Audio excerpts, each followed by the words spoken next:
You're on official Rob Brown lockdown. Represents being real. Yeah. Unfiltered sports talk. Manufactured locally for the Carolinas. Lockdown. This is the Rob Brown Show. Get robbed. Only on The Fan Upstate. Good morning. You know what? I'll allow it. It is a good morning. Welcome in, ladies and gentlemen. The Rob Brown Show is on your radio. Happy Monday. We're back, baby. We're back. But this a Monday, unlike other Mondays that we've recently had. This a Monday that feels a little different. This a Monday, it's got a little bit of a vibe to it.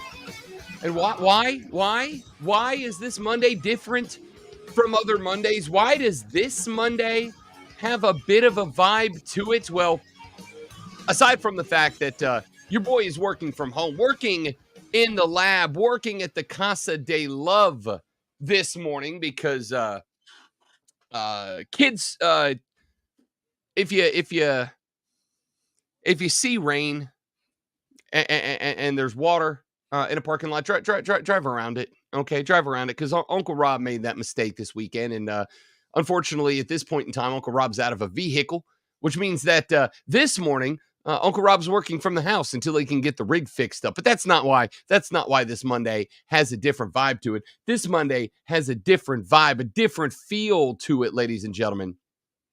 Because coming up this Saturday, we have our first meaningful, actual, it counts, college football games of the season, which means all week long, we're going to talk a lot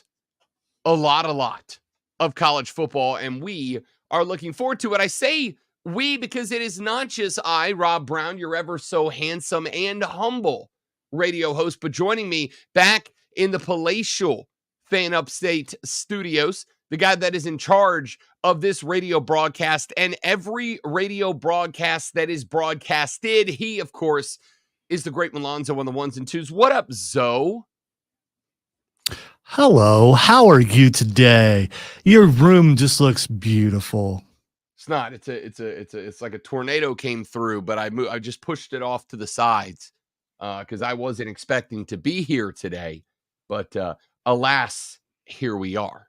It's almost like how we started together, 4 years, 3, I don't know, however long ago. This is how we began together. So it's nostalgic. It is true. It is a hearkening back to the COVID times. That is correct. We of course were one of the first to jump on the live stream. You, of course, all of you used to repeatedly make fun of the, I thought, lovely works of art, the paintings that were hung in the old Casa de Love, but of course now in the new and improved and upgraded lab here at the new and improved and upgraded Casa de Love. So you're talking about the paintings that came with the apartment and were like stuck on the wall and you couldn't pull them off, those paintings? Not only, Lonzo, not only were those mine, and I'm very proud of them, my ships and beaches paintings, but since I've moved in with the better half, our hallway is now an homage. Those paintings are hung in the hallway now. Okay, well, you put them in reserve for when you hit 40 and decide, you know what, these are awesome. Let's put these up instead of all these jerseys and everything that I have in here. I mean, listen, I would be lying to tell you, I haven't always kind of wanted, like it is exceptional to have a bro cave, right? Like it's very cool to have a bro cave. I say bro cave because anybody and everybody can be a bro. All right. My fiance's a bro. Her best friend's a bro. Anybody and everybody can be a bro. And anybody who is a bro and wants to bro out is welcome in the bro cave. All right. The bro cave is family friendly. It's open to everybody. It is nice to have a very nice couch in front of a 65-inch big screen HD television with multiple other televisions scattered around the room on the walls and the computer in the studio setup. That's all well and good. But there also is a little part of me that wants one day to have like one of those old Mad Men style bro caves, you know, like leather couches and a globe, but it opens up and it's got a whiskey decanter inside of there and like green wallpaper for no reason at all. Like I've always kind of wanted like a 1940 style old man ship paintings on the wall, leather couches, cigar smoke, like that kind of bro cave down the line. But I'm not we'd 40 have to yet, put Lonzo, so I'm subtitles. young. Yeah, we'd have to put subtitles or whatever warnings if it's going to be smoke in there. Also, speaking of smoke, do you have your smoking jacket picked out for when that period of your life hits? I actually used to have, and I don't have it now. And I actually can't even tell you when the last time I thought about it was. I actually used to have a very, very nice tweed smoking jacket. Even had the patches on the elbows, you know, Yeah, yeah. like I'm an archaeology and history professor at some college and or university in the 1930s. Like I used to have one. I have no idea where it is now. I'm glad you brought that up. Now I got to go look. Well, it's good to be prepared. I mean, because when that period of your life hits, you're already taken care of. Of course, if that were to happen, your portion of the show would have to be in black and white, which I think we can make happen. I'm not sure. We probably figured out. We got a lot to get to today, ladies and gentlemen. A lot to talk about. A lot we need to jump into. Of course, as we mentioned just a minute ago, competitive college football starts up this weekend. It is week 0. Really, just one game. I don't want to say one game that matters, because there is a top 10 matchup, and to me, we've gone back and forth about this Florida State Dublin game against Georgia Tech. I am obviously excited about it because I'll just take football at this point. I just give me football that matters. I've hit the point. I hit the point yesterday evening as I sat down to watch our New Orleans Saints take on the San Francisco 49ers in a preseason contest last night.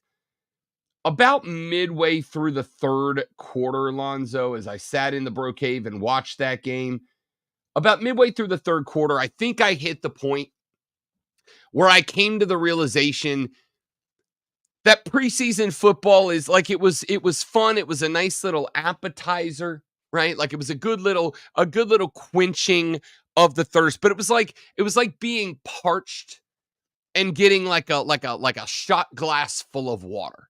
Does it help? Yeah, I mean it staves off the discomfort for a little while. But You it's didn't not it you doesn't didn't solve feel the that problem. way after watching whatever that was that the Carolina Panthers did? You know, we need to talk about the Carolina Panthers in that game.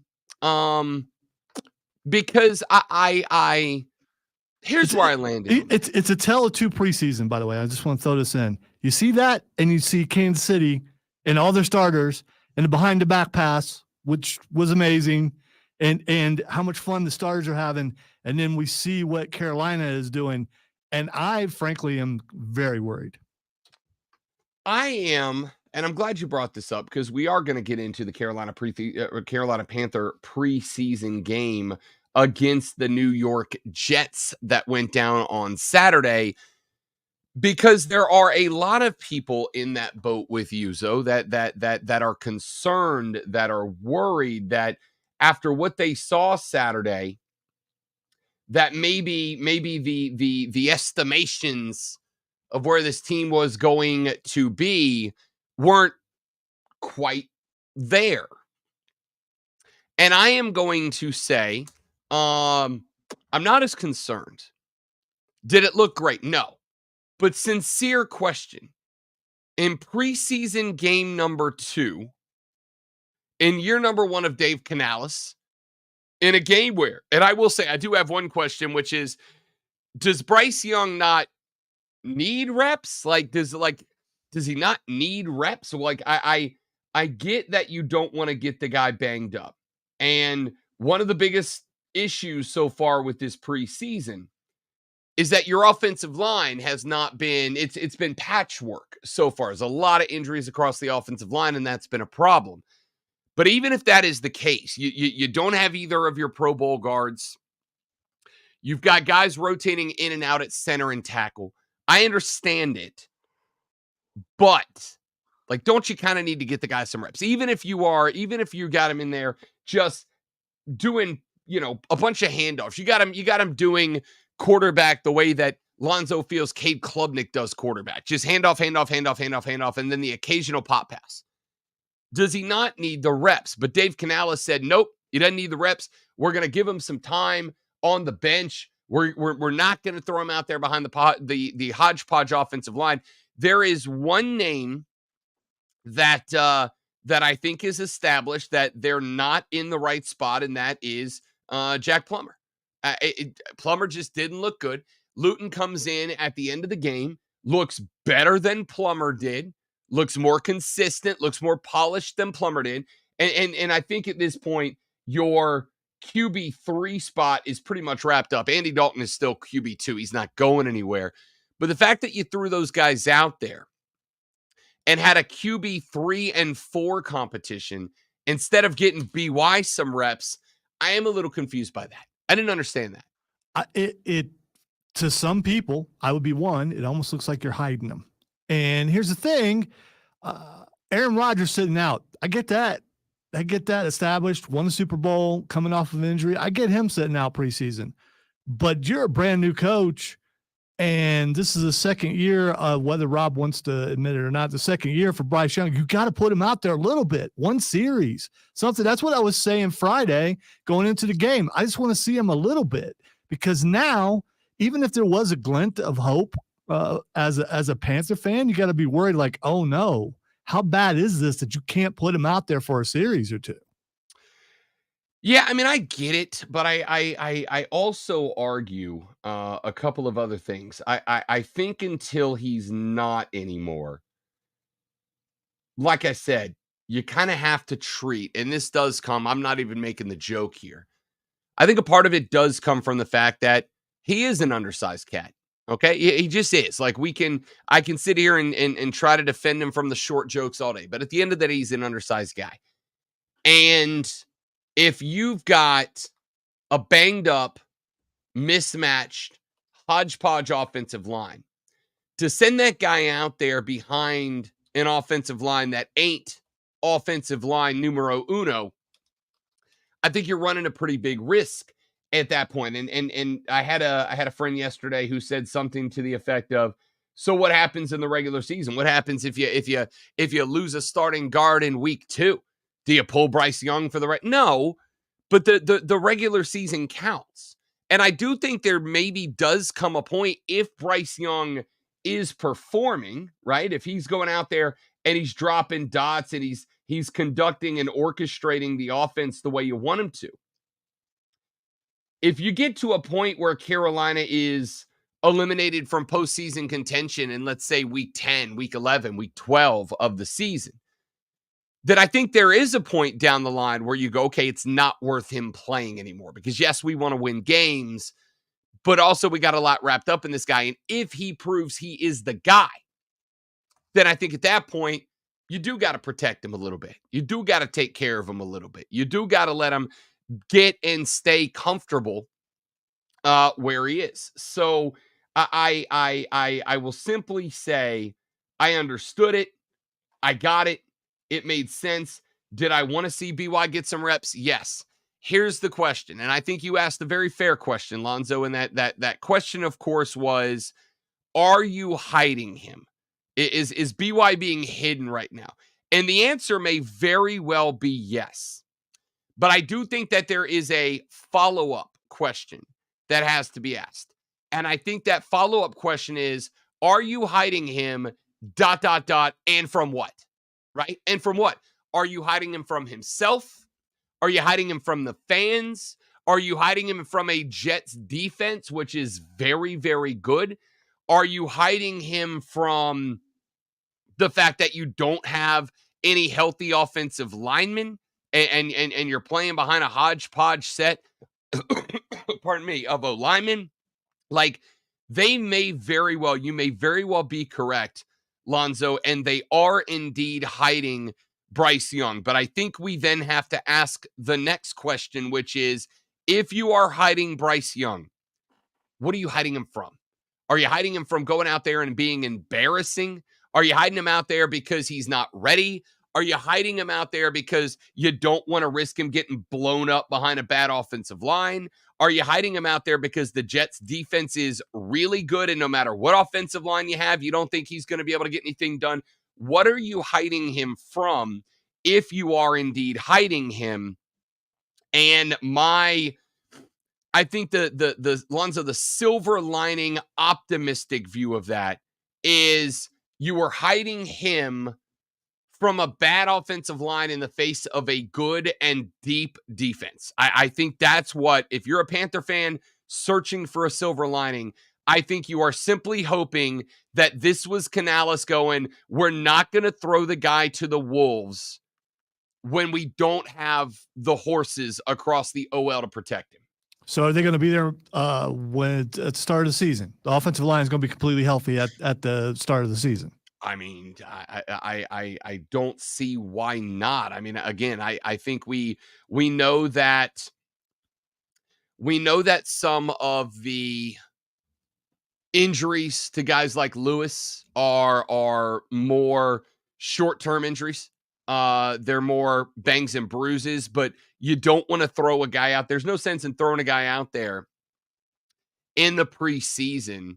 There's no sense in throwing a guy out there in a game that doesn't matter against the New York Jets, and a game you don't get credit for winning or losing, and not giving him every single second of rehab and whatnot to get ready for week one. My understanding is that the offensive line will be healthy for week one. And if that's the first time we see Bryce Young, and that's what it takes to keep him safe, so be it. All right, sitting here on a Monday morning, 2 preseason games for the Panthers have happened already. I'd be feeling different if Andy Dalton was playing, because then we'd actually see an actual NFL quarterback playing in that system and see what it looks like. And right now we're not seeing that. And that just makes any hopes of at least doing better than last year go down the drain when you see who's back there right now and how the offense is running. And it just is not good. So there's another discussion to be had, and that is the offense itself. I'm actually really excited to get to Thursday and have Rashad Beard from the Panther Nation podcast on to talk to him about it. Because I got to tell you, I'm not unhappy with the schemes I'm seeing out of Dave Canales. I'm not unhappy with the schemes I'm seeing out of the offense right now.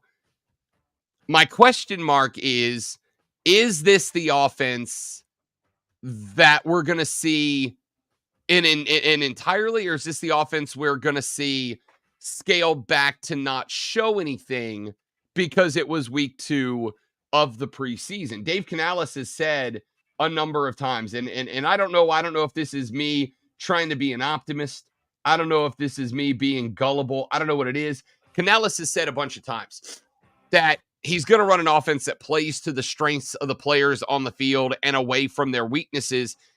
And with guys like Plummer and Luton, that's what we saw, I thought. We're going to talk more preseason football as the show rolls on. We'll get to some NFL. We'll get to some college ball as well. We'll make our first couple of conference championship predictions today on the show. It's all coming up over the next 4 hours of sports talk excellence. Rob Brown, the great one, Lonzo, you, the Rob Brown Show's on the Fan Upstate. 3 friends. This is WWE Intercontinental Champion, der Ringgeneral Gunther, and you're listening to the Rob Brown Show on the Fan Upstate. You know, I know it is early in the morning. I know that you're just getting your day started. I know you're not thinking about lunch yet, but allow me to go ahead and assist. I'm gonna make your day easier, ladies and gentlemen. I'm not gonna make you think about lunch. I don't need you to think about lunch. Don't worry about your lunchtime plans. Let me make them for you. 3 Friends Bar and Grill in Moonville and on Wade Hampton Boulevard in the Publix Shopping Center in Taylors. Three Friends Bar and Grill needs to be your lunchtime destination. Why? A couple of reasons. Number one, you can bring everybody from the office. All right. They got plenty of room. It's a big, open, family-friendly, beautiful lunchtime bar. You can bring everybody from work. So, the beautiful thing about that is there's something for everybody. Take your pick. You got that picky eater in the office. Oh, there's going to be something there for them. Your coworker wants pub fare, and you're thinking, I want a sandwich today. Got you covered. They got a ton of different sandwiches. They got beautiful pub fare. And here's my favorite part. It is all made from scratch and never frozen. So no matter what it is that you want, maybe you want an order of buffalo wings, and your coworker Bob was like, I was craving some stuffed potato skins today. Well, they got you both covered. All right. They got salads if maybe you're trying to eat a little healthier. They got some soups if you're ready to pretend it's cold outside because football season is here. And on top of all of that, the folks at Three Friends are incredible. They're super nice. They care. They are attentive. They're going to be on top of your needs during lunch. So here's what I want you to do today. Grab everybody in the office, pack them all into whatever vehicle you got, and take them to Three Friends Bar and Grill in Moonville and in the Wade Hampton Public Shopping Center. Make it your lunchtime destination. It's mine. I'm actually going to have their lunch today. Don't tell anybody. It's Three Friends Bar and Grill. From the News Talk 98.9 WORD Weather Center, here's the Carolinas' most trusted forecast on the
Oh, man. Well, so I'm pretty excited about picking up 47 more jobs to fix my car.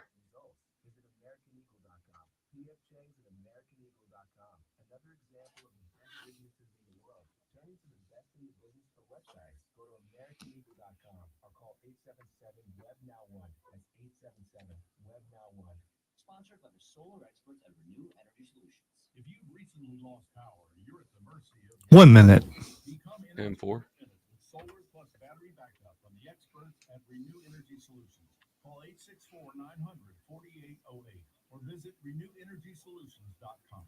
Defending Southern Conference champion Furman is ready to kick off the 2024 college football season. Hi, everybody. Dan Scott, voice of the Paladins here, inviting you to join me and all of the crew on August 31st, Saturday night, as the Paladins go into SEC country to take on Ole Miss. The Pepsi pregame show will begin at 5:30 p.m. with the kick at 7 o'clock. It's Furman, Ole Miss, opening the 2024 college football season. Catch all the action on the Fan Upstate.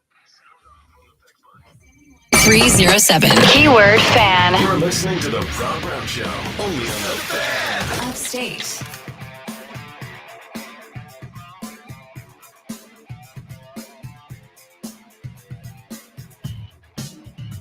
The Rob Brown Show on your radio. It is the Fan Upstate, 6:25 in the morning on a Monday. Happy Monday, my dudes and dudettes. Rob Brown and the great Alonzo with you this AM. Be a part of the show at 8-4. No, I lied to you. Can't do phone calls today. That's the bummer from working from the house, unfortunately. But the text line is open at 71307. Start your text with FAN.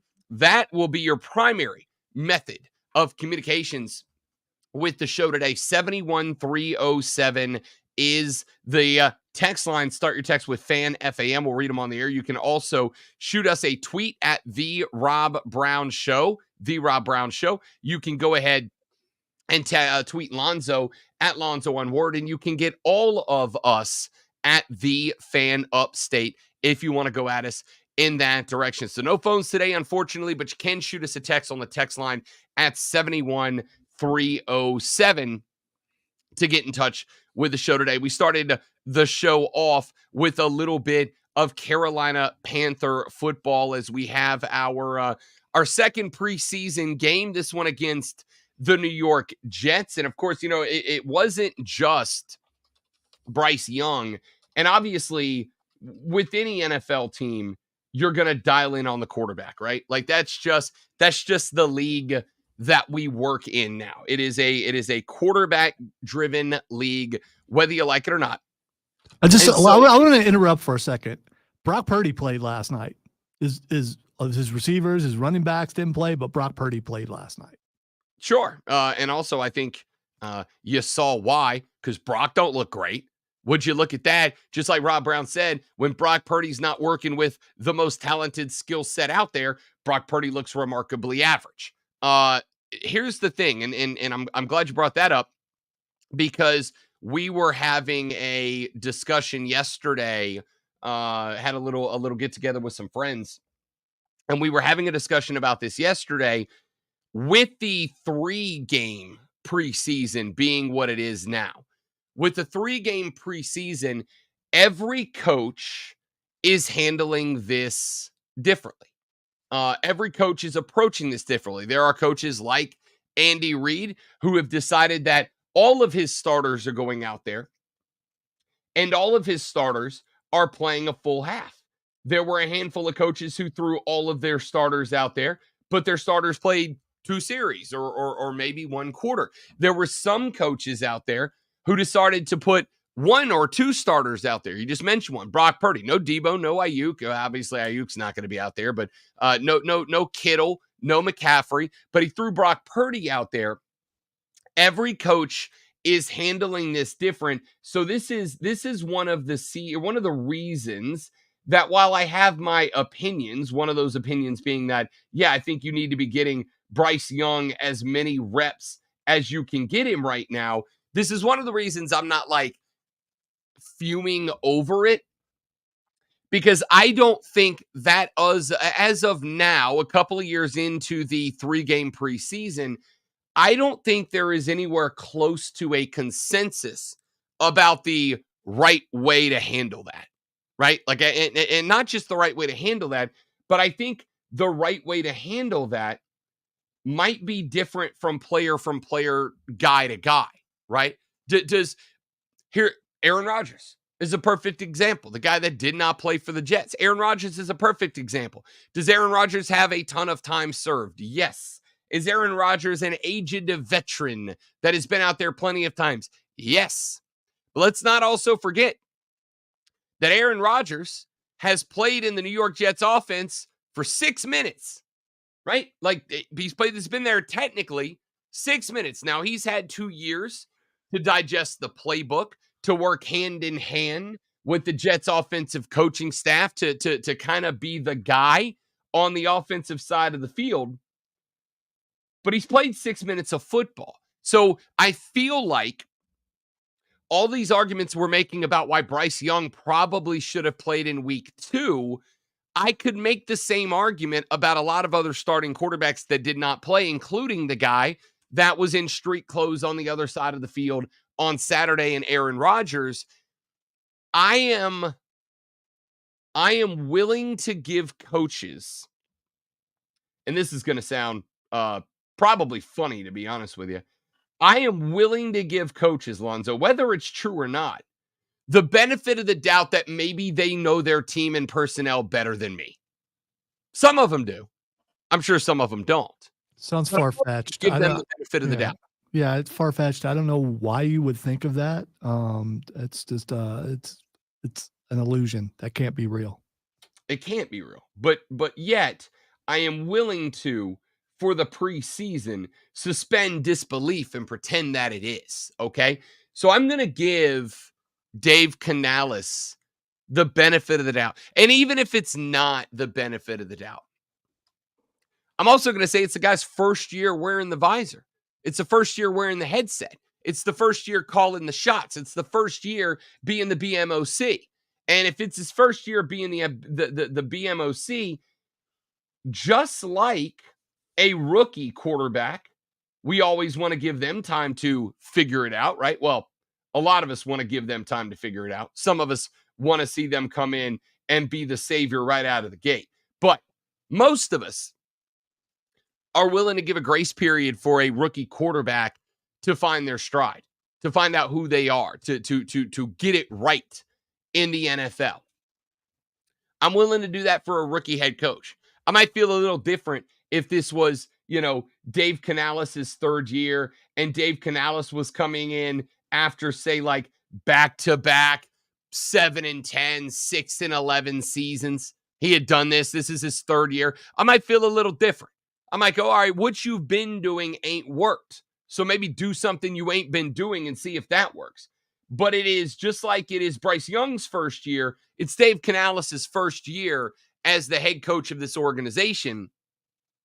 And so I'm willing to, I'm happy to let him experiment a little bit to find his stride, because while he's been around preseasons, he's not been in charge of one. And part of the reason that Canales is here, Lonzo, I think part of the reason he's here is you are banking on this cat being an innovator, right? You are banking on this cat having a different perspective on football. You are banking on this cat having a different way of eyeballing and orchestrating a team in the game. So I'm not gonna get my knickers in a twist over all of this. I'm just gonna say, do I think he should have got some reps? Yes. Would I felt more comfortable if he got some reps? Yes. All of those things are absolutely and obviously true, but I'm willing to let the new coach make the call, a guy that, by the way, is also here not just because he's an innovator, but because he's a quarterback whisperer, or at least you hope he is. I'm willing to say I will let Dave Canales be Dave Canales until he blows it. See, that's the problem. The quarterback whisperer is whispering, and it seems like the quarterback isn't listening. That's what I'm worried about. I mean, how have you arrived at that conclusion? Well, is he good or is he bad? I don't know. You know why? Because I haven't seen him. Not even for a series. I don't know. I don't know if Canales has made a difference or not with Bryce Young. If he comes out for a couple series and I just watch his feet, never watch anything to do with his throwing lanes or anything like that. Just watch his feet and see if he is developing patience. And I know some of that has to do with trying not to die. I get that. Yep. But still, if I can watch his feet and not his throwing motion, nothing else, and see that Dave Canales has made a difference, but we can't. Oh, he's doing really good in practice. Okay, right. But I want to see it in a game, and we're just not seeing it yet. Will we see it in game 3? That's the big question. Yeah, I don't want to sound as if I'm disagreeing with what you're saying, because I'm not. What I am going to say is, and I think this is one of those reasons that I have said as a joke, but not fully joking. And this is obviously not directed at you. This is the sentiment that I hold. The preseason is not for casuals. And what I mean by that is it's not for casual football watching. And what I mean by that is we see what happens that is televised on a Saturday evening in a preseason game, which are designed to be broadcast as a real football game, even though they're not, right? What we have not seen, or at least not seen much of, is what happened on Thursday when the Jets and Panthers had their joint practice. A joint practice in which we have gotten multiple reports and talked to Rashad Beard about last Thursday. A dual team practice, a joint practice, there's a word I'm looking for, a joint practice where they ran an 11-on-11 scrimmage. And during that 11-on-11 scrimmage, Bryce Young apparently looked good. Like not okay. He apparently looked good. And if that's the case, maybe you didn't need to see him on Saturday in a game that didn't matter when you saw him in the 1v1s looking good on Thursday. We'll talk more about it as the show rolls on. We got to get to some college football and more Rob Brown, the great Malonzo. It's the Rob Brown Show. It's the Fan Upstate. Real sports talk for real sports fans. The Fan Upstate. Is the sports voice of you, the Upstate fan. Call 844-FAN-PHONE. That's 844-326-3663. The Fan Upstate. I'm Chuck Sanders. Here's the Sports Flash presented by Progressive. Exasperated shark. Deep to the wall, and that is out of here. The action courtesy I have to play it louder. 3-1 the win over the Angels in Anaheim. Because you're not wearing headphones, you're doing the speaker thing, right? Correct. Yeah, so I'm gonna have to play the music louder. Or if you wanna signify to me that it's playing.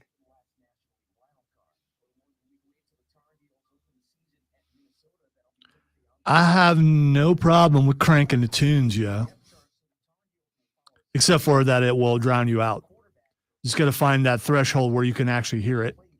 Maybe give me a sign that you hear the music. But we won't know till next hour. So, Yeah. Although actually, you could tell me if you hear it on the rejoin.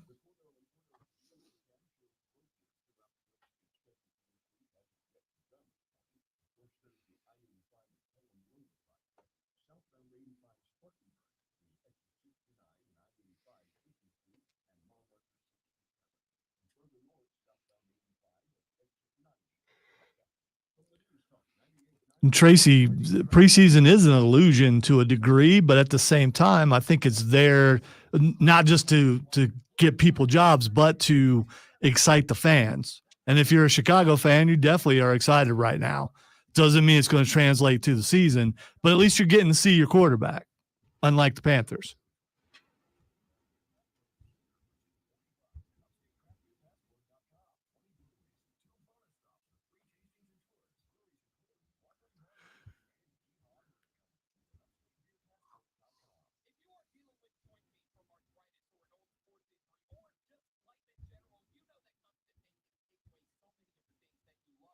I sent you on Twitter a DM with some audio in it. Yeah, I saw it. I'm probably going to come to that here. Okay.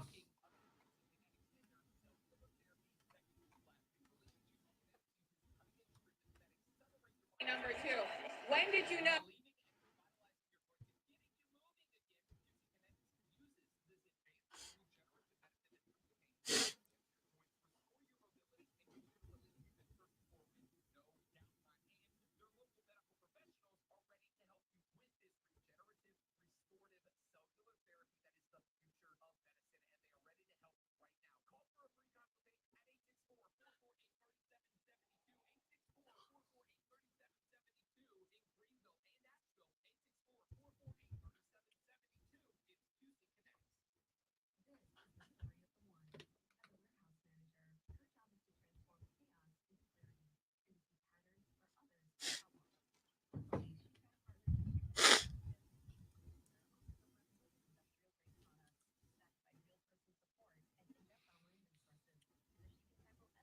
So I don't know if I'm heading for a breakdown or not, but I didn't sleep well last night because I kept feeling like stuff was crawling over my face.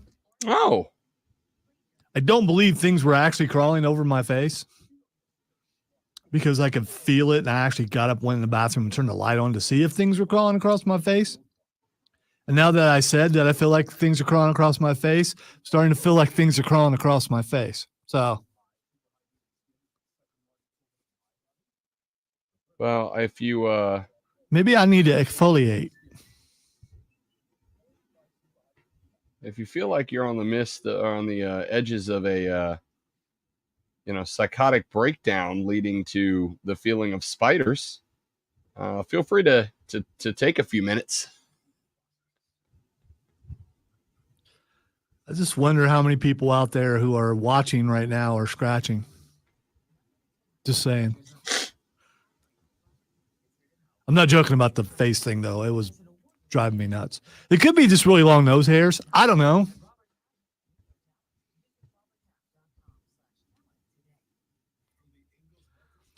"20 seconds. Upstate, 97.7 FM Greenville, 97.1 FM Spartanburg. Always live on the Free Odyssey app. Now, the Infinity Sports Network. Get in the game on the Rob Brown Show. Only on the Fan. The Fan. Upstate. It is the Rob Brown Show. It is the Fan Upstate. Rob and the great one, Lonzo, with you here on a Monday Upstate morning. Great to be with you. I am Rob Brown. I got to get to some audio here because while it's not going to have a huge impact in the world of sports, it had a big impact on Rob Brown because as those of you who have listened for any length of time to Lonzo make jokes about it, you know that I am turning 40. What month is this? August, September, October, November, December, January. Oh, I'm half a year away. What month is this? I don't know what doing. It's hot outside. I don't know. I was going to look at my phone, but you kids in your damn technology, right? So 6 months away. Hey, does your phone have those really big buttons? No, I do not. I haven't reached the age where I need a jitterbug quite yet. But we're well on the way. We're well on the way. So I turned 40 in 6 months. And I there are days, great one, that I feel like I'm totally good with it, right? Like I accept it. It's fine. It's 40. Like if this was a video game, I would consider the halfway save point, right? If this was a video game, I'd say I'm halfway to the final boss. I'm feeling pretty good about myself. And then there's other days where I watch television and it hurts my feelings a little bit. Like for instance, yesterday I was watching a little WNBA. Caitlin Clark yesterday, and we're going to talk about this later in the show. Caitlin Clark yesterday set the WNBA rookie single season assist record. And oh, by the way, she's still got 12 more games left to play. And they were talking on the broadcast about her. And they said, Caitlin Clark at 22 years of age, her WNBA rookie season underway. And I went, 22. I remember 22. It was a long time ago, but I remember 22. 22 was good. And then they go, yep. Born in 2002. And I don't know why that was what it took to stab me in the gut with the fact that I'm almost 40, but it did, right? So then last night, I'm watching the Saints and the 49ers in a preseason contest. And out trots a good number of the Saints starters, including former or future first-round Hall of Fame player Derek Carr. Now, I was already in a spot where I was feeling a bit aged due to some realizations that I had throughout the course of the day, like the fact that on Saturday, I spent a solid 2 hours on my back in my driveway underneath my vehicle trying to get it fixed, and I felt every one of those 2 hours the next day. Well, as I'm watching this game, they go to Derek Carr. And they asked Derek Carr, and I don't remember the exact question that they asked Derek Carr, but it was something along the lines of, hey, man, you're the aged veteran in this locker room. You're the old guy. Have you had your old guy moment yet? And this is how Derek Carr responded to that. Number 2, when did you know you were the old man in the quarterback room? When neither of them have seen the movie Major League. That's when I knew. I was like, are you kidding me?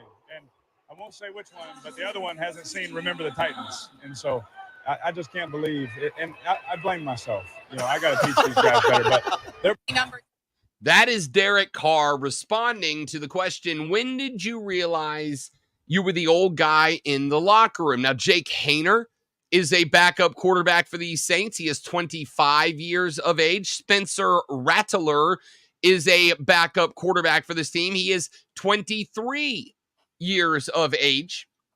It is likely one of them will be making the team as QB2. The other will be kept in the wings, either on the practice squad or, frankly, one of those two other guys is going to get a backup job somewhere else. Either way, Derek Carr's response was when he realized that neither of his two youthful backup quarterbacks has seen the movie Major League, and one of the two has not seen noted good football movie Remember the Titans. I've never seen Remember the Titans. I know what it's about, but I've definitely seen Major League many times. The fact that, Zoe, and I'm going to tell you, it is good that you said this before the Madre Rhonda Brown started listening, because she would be all over you for it. Remember the Titans. If I asked you, scratch that. If you asked me to Mount Rushmore football movies, Remember the Titans is on it. Okay? It is a great, it is, and I know that, and Zoe and I have had this conversation. I think we've probably had it on air many times, that Zoe sometimes won't watch movies just because other people in mass say to watch the movie.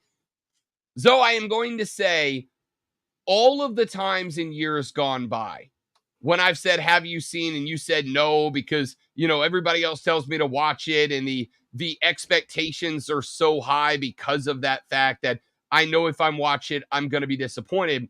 I can guarantee that this movie will live up to the expectation. I can guarantee this movie's going to live up. But here's the thing. So I looked it up. It came out in 2000. I was 32.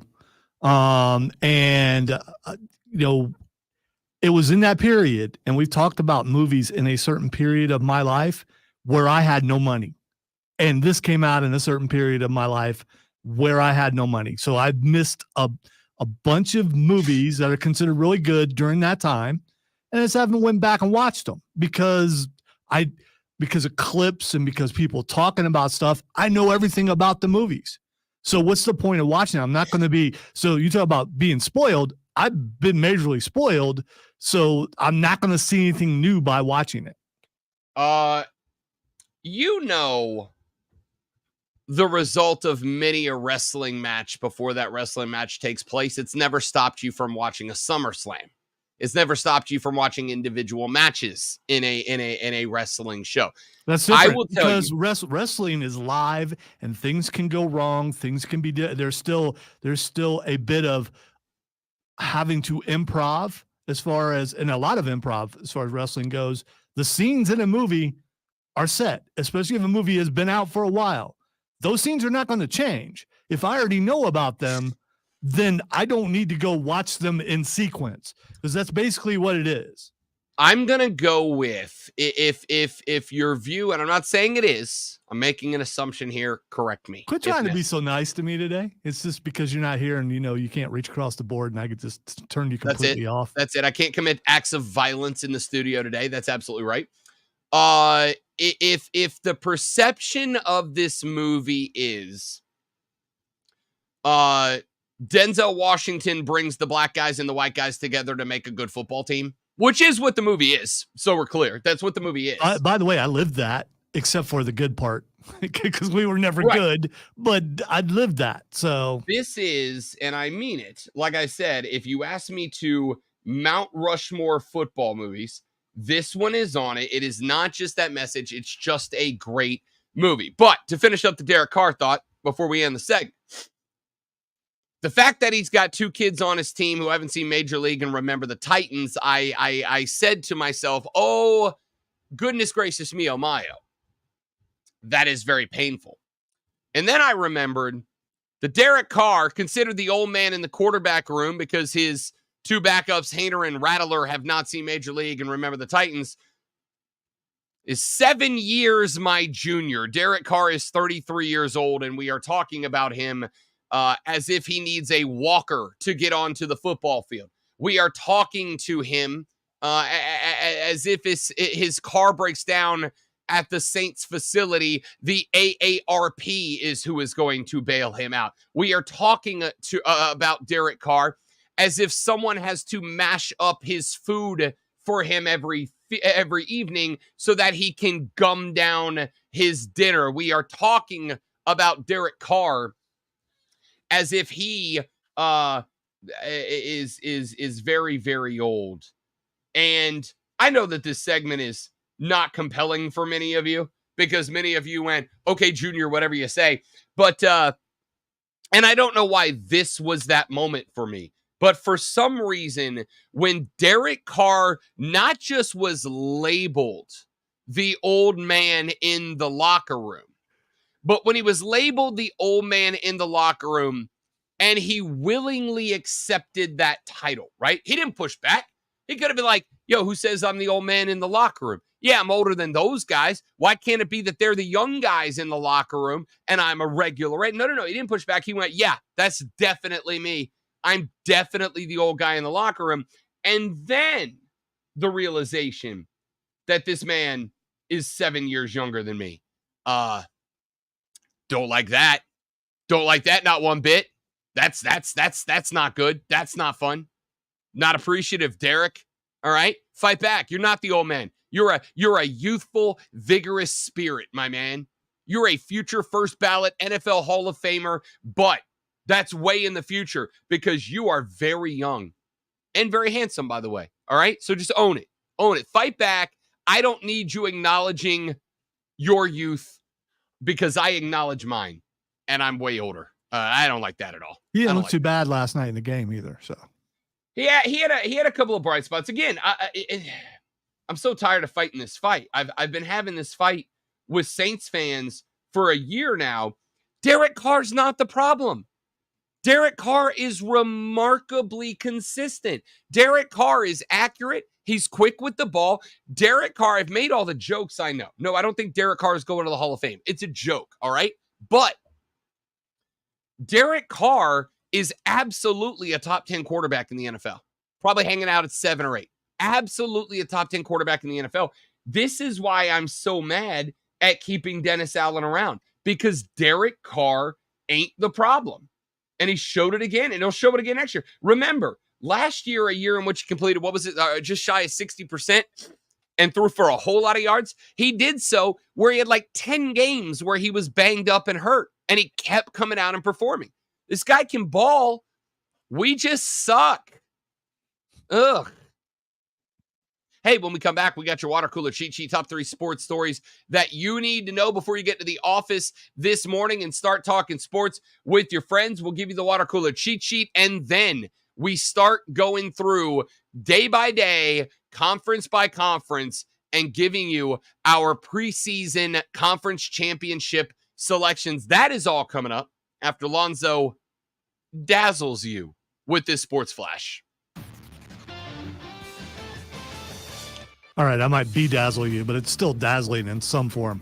Former South Carolina Gamecock Adrian Wilson has etched her name in the history books again, scoring 34 and grabbing 13 boards in an 87-71 win over the LA Sparks. The stat line is Wilson's 17th 2010 game this season, which breaks her own record of 16 for most in a single WNBA season. Wilson also became the first WNBA player in history, multiple games of 30 points, 10 boards, and 5 steals. Ex-Michigan Wolverine staffer Connor Stallions has reemerged in the football world, being hired by Mumford & Sons High School in Michigan to serve as defensive coordinator. The school said Stallions is not getting paid for his services, but did have to pass a background check before being offered the job.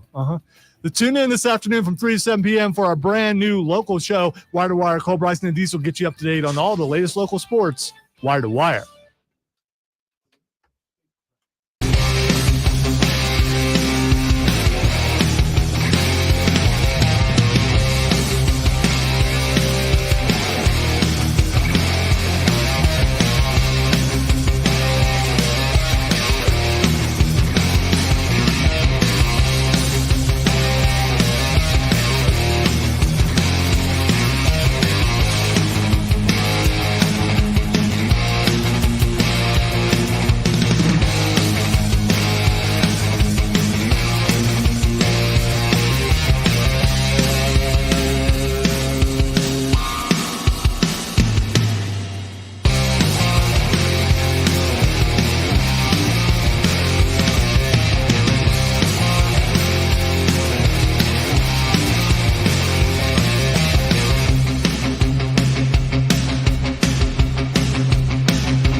I just had to go double check to make sure I didn't accidentally type Mumford & Sons High School. I didn't.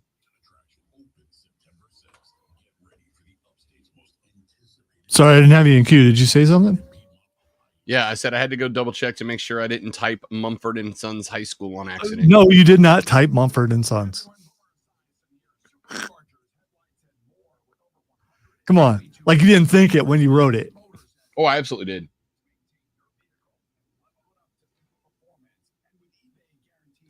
I am not ashamed of my ad lib.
Wagertainment, weeknights at 7. BetMGM tonight, exclusively on the Fan. Upstate. And on the Odyssey app.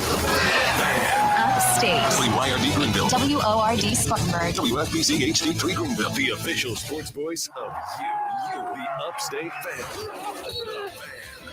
Upstate. An Odyssey sports station. Man, check this out. You're on official Rob Brown lockdown. Represents being real. Yeah. Unfiltered sports talk. Manufactured locally for the Carolinas. Lockdown. This is the Rob Brown Show. Get robbed. Only on The Fan. Upstate.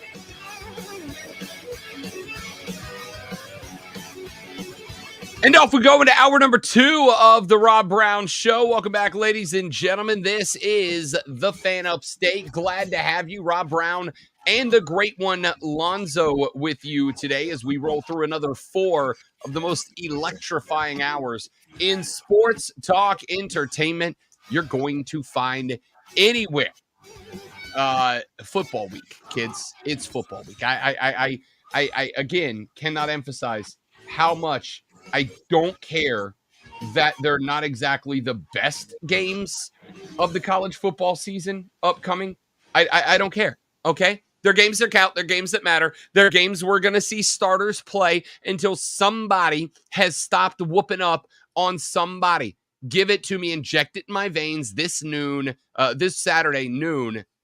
Florida State and Georgia Tech in Dublin, Ireland gets us started, and away we go with week 0 of the college football season. We're going to get to that. Speaking of the Atlantic Coast Conference, I have already gone on the record. I did so on the BetQL network earlier this week. I have made my selection for the ACC's conference champions in the year 2024. And I will give that to you coming up this hour. As a matter of fact, we're going to dive headfirst into the ACC and into the land of collegiate football. But before we get to any of that, we got to tell you what's going on today, because you're, about 58 minutes away from getting to the office, from getting clocked in at work, from responding to all those passive aggressive emails from the boss. And you gotta turn in your comp sheet to Nancy from accounting. She's a pain. But then you're going to walk down the hallway. You're going to go down to the break room. You're going to take that well-earned 15 minutes worth of smoke break or water break or break, or shut up, I'm on break, whatever kind of break it is that you take.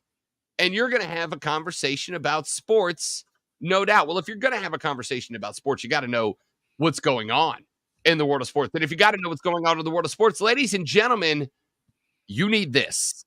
Are you ready for the playbook of the peculiar, the almanac of the absurd, and the encyclopedia of the extraordinary? Well, you better be, because we're diving headfirst into the 3 top stories that will have your coworkers saying, "Shut the hell up," even before they take their first bathroom break.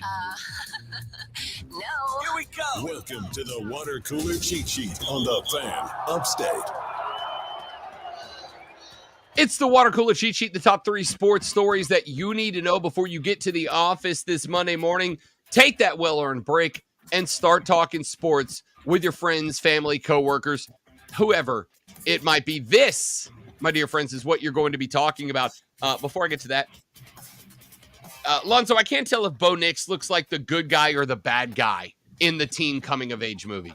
I can't tell if he's the dude whose dad owns the bank and is trying to buy and demolish the rec center that all the kids hang out at, or if he's the guy that grew up a nerd and he finally figures it out, and he's the guy that takes down the bank that's trying to demo the rec center. Admittedly, I haven't heard his voice. I think his voice factor's in there. What's his voice sound like? That's fair. It doesn't stand out either way. He just sounds like a rookie quarterback. So if he's soft spoken, he's a good guy. If he's got some arrogance in there, he's obviously the guy who's wanting to tear down the rec center. I will definitely say he doesn't come across as a guy with arrogance. I will also say, of all the rookie quarterbacks, he seems to be the one, even more so than J.J. McCarthy. He seems to be the one that's getting the bulk of the cynicism, the bulk of the skepticism about. So if he had a little attitude after he had another good day going 8 of 9 for 80 and a tutty, and most people think, although Sean Payton hasn't acknowledged it yet, putting the clamps on the QB1 spot in Denver, if he earns that job, I think he'd have the right to have, just a Salt Bay sprinkling of arrogance across the top. I think they already experienced that last year, so they probably don't need any of that as far as arrogance goes. Russell Wilson is gone. So be soft spoken. Don't just go out there and do your job, and that would be a good. You're still gonna lose, but at least don't be arrogant while you're doing it. Yeah, they're gonna be bad. They're going to be bad this year. Ain't no doubt about it. All right, let's get to the water cooler cheat sheet. And let's get to the water cooler cheat sheet by starting, as always, it makes sense, with item number 1. The Atlanta Braves are edging ever closer to that 10-game above 500 mark that they hung on to for the majority of the first half of the season. But post the All-Star break, 10 games over 500 has been hit or miss for this team. They got one back yesterday with a 3-1 win over the LA Angels. Uncle Charlie Morton went 5.1 strong, gave up just 2 hits, walked to 1 earned run and 7 Ks before finally being relieved by Dylan Lee. Joe Jimenez and Raisel Iglesias all came in and went at least 1 inning, and combined between Lee, Jimenez, and Iglesias, Dylan Lee gave up just 1 hit and K'd 4 in 1.2 innings of work. Jimenez had 1 inning of work, no hits, 2 Ks. Iglesias came in with the opportunity for the save and earned it, going 1 inning with no hits allowed and 1 strikeout. On the offensive side of things, a decent day for Atlanta. 8 hits racked up, including a 2-hit day by Marcell Ozuna. Laureano had a dinger. The biggest news out of this game, however, is Austin Riley, the premier third baseman, who is having a down year, but is still one of the better third basemen in Major League Baseball, was hit by a pitch in his very first at-bat. It caught him on the hand, and Austin Riley was removed from the game. He went for x-rays after the game. Those x-rays came back inconclusive, so we do not know what the future holds for Austin Riley, if he will be the most recent Brave who will have an extended stint on the IL just days after the Braves got Money Michael Harris II back into the lineup. But what we do know is that the Braves went out to LA. They took 2 out of 3 against the Angels. That is the first series out after taking 3 out of 4 against the San Francisco Giants. Next up for Atlanta, a 3-game set against the NL East leading Philadelphia Phillies. They are off today, but it starts tomorrow. A 3-game set Tuesday, Wednesday, and Thursday of 7:20 games. Lopez, Fried, Schwellenbach against Wheeler, Nola, Sanchez, with the exception of missing out on Chris Sale, who is scheduled to get a start 4 days from now when the Braves host the Nationals in a series. You're getting pitchers 2, 3, and 4 against pitchers 1, 2, and 3 for the Philadelphia Phillies. This is a massive series for the Atlanta Braves, a very important series for the Atlanta Braves, in a series that I would love to see them get a result in. We'll talk more Braves ball tomorrow as they get set for that 3-game series. Let's go to item number 2. Listen, I don't want to put this on the list. I don't want to talk about it. I don't want to give it airtime. I want to pretend it's not happening, but I can't. And the reason it has to go here is because the water cooler cheat sheet is not about my top 3 stories in sports. It is about the 3 stories in sports that you will be talking about around the office today. And I don't see a world in which this is not being talked about. We had a press conference between 58-year-old Mike Tyson and Jake Paul. What do you want? Mike Tyson got asked why he was going through, after a health scare a few months ago that pushed this fight back initially, why he is going through with this fight. And he said, quote, "Because I can," end quote. He went on to say, who else can do it but me? Who else is he going to fight to make this happen? End quote. Tyson and Paul restarted the build-up to their match that is now scheduled for November 15th in Arlington, Texas. They were scheduled to meet back in July, and I wish they would have so that this stupid crap would be over with by now, but they didn't, and it's not. November 15th is the new date. Of course, Tyson had a health scare. He got dizzy and became nauseous on a plane from Miami to LA back in May. That was attributed to a major ulcer problem.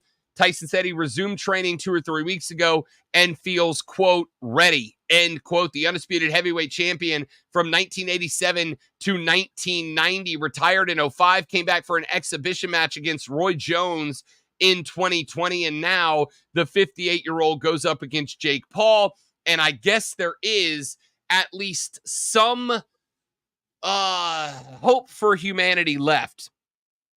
Because when Jake Paul came out and crossed the stage, the city of New York booed him immensely. Of course, he fired back with, hey, New York, you're just like Mike Tyson. You were good 20 years ago, quote, end quote. Shots fired. That's a major burn, but not because it's true, right? I mean, it's absolutely no, it's absolutely true. not true. New York's a wonderful city. No, he's talking about they haven't won anything in like 20 years, which he's oh, no, right. I don't think he was talking about their sports teams. I think he was just talking about them. Just New York. Well, it sounds the way you delivered it sounded like wrestling heel. Sound like something that his brother would say. One thing that I did notice, which I was a little shocked, is Jake Paul looks bigger than Tyson. You didn't notice that? Tyson's a 58-year-old man. No, it's not what I'm. All right, his build looks bigger than Tyson, and for some reason in my mind, I thought he would be a lot smaller. And that face-to-face has me a little concerned about Tyson. I still think Tyson could win this fight, unless he signed a thing that said he wouldn't win the fight. I don't know. He still might accidentally knock Jake Paul out. Win the fight because he's a 58-year-old man who would walk in and knock your nearly 40-year-old butt out. Correct. You know what, though? I'm a 40-year-old man who's never boxed. I'm not exactly the standard. Excuse me, sir. Excuse me. You trained with Roy Jones Jr. Okay. So, I mean, you said that many times. That means you have more boxing skills than probably anybody in this building. That is true. I probably do. We got boxing gloves hanging in the office in there. You can just pull those down, put them on. No, dude, those are autographed by Roy Jones and the real deal Evander Holyfield. We're not putting those on. Well, you can make someone see those autographs up close. Those are collector's pieces. The point here is Mike Tyson's 58 and Lonzo being shocked that Jake Paul is acting like a wrestling heel. I don't know why. That's what he is. That's why he's fighting a 58-year-old grandfather. I'm almost 56. I'm probably bigger than both of them. So that's what I'm talking about. I'm talking about size. It has nothing to do with age. It has to do with size. I thought Jake Paul was a smaller fighter. When he stood next to Tyson, he looks a lot bigger, and I'm just shocked by that. And I guess in my mind, I don't remember seeing them together, and I thought that Jake Paul was smaller. And here's the thing, I've seen him come out and help his brother in WWE, where just about everybody's so big, it makes other people look smaller. And I thought he was smaller than what he is. That's all. The magic of television, ladies and gentlemen. All right, let's get finally to item number 3. A pair of WNBA stories make up item number 3. We start with a former South Carolina Gamecock. Asia Wilson scored 34, grabbed 13 boards. That is her WNBA record, 17th game this season with the numbers of 20 and 10. Her aces knocked off the Sparks 87-71 yesterday. Wilson broke her own single season record for 2010 games of 16. Set back in 2023, the 6'4" center has scored at least 20 points and grabbed 10 or more rebounds in 8 consecutive games now. Also a WNBA record. The two-time WNBA MVP is averaging 29.3 points, 14.4 boards, and 3.6 blocks on the season so far. She is also 93.3% from the free throw line during that stretch. Wilson is the first WNBA player in history with multiple games of 30, 10, and 5 steals, became the fourth player in league history to record 8 double-doubles in a row, joining Candace Parker, Sylvia Fowles, and Chicago Sky rookie Angel Reese, who currently has the record at 15 straight. That is only one half of the story, because for the other story, we go to Indiana. We go to hang out with friend of the show, well, soon to be friend of the show, I hope, Caitlin Clark, the Rook, got herself a record yesterday, add another milestone to the record-breaking at 2024 that the former Iowa Hawkeye is putting together. Her latest coming yesterday, a 92-75 win over the Seattle Storm. Caitlin Clark broke the WNBA single-season rookie mark for assists. Caitlin Clark also now leads the WNBA in assist average at 8.3 per game. She had 9 yesterday to reach 232 career assists. She passes Tisha Penicheiro's previous record of 224, set back in 1998. You want to talk about old? This record was set 4 years before Caitlin Clark was born. Penicheiro was a number 2 pick overall for the former Sacramento Monarchs that year. She helped lead the Monarchs to the 05 League Championship, finished her career with 2,600 assists, third most in WNBA history. Clark already on pace, if she can make it 10 years, to get to that number. Clark's passing is arguably her number 1 attribute, along with scoring a Division I men's and women's record 3,951 points at Iowa. Clark also dished out 1,144 assists, third in NCAA Division I women's history. It also took her just 28 WNBA games to pass the record, a mark which was set during the old WNBA 30-game season. Of course, the WNBA season is now stretched to 40 games, meaning Clark still has a dozen more to add to the assist total. The overall WNBA single-season assist record is 316, set last year in 40 games by Alyssa Thomas of the Connecticut Sun. Clark, at her current pace of just under 9 per game, would eclipse that mark in 11 more games. Thomas currently is second in the league in assists with 202 through 26. So Caitlin Clark, another record under the banner of that number 22 Fever jersey. And oh, by the way, the Fever now in a playoff spot. And all of y'all who listen to Rob Brown, when I said grab your Rookie of the Year hype now because she is going to be back in the mix, you're welcome. We got to run to a break. We'll come back after this, get some college football in here. Let's start breaking down conferences on the Rob Brown Show in the Fan Upstate. QC.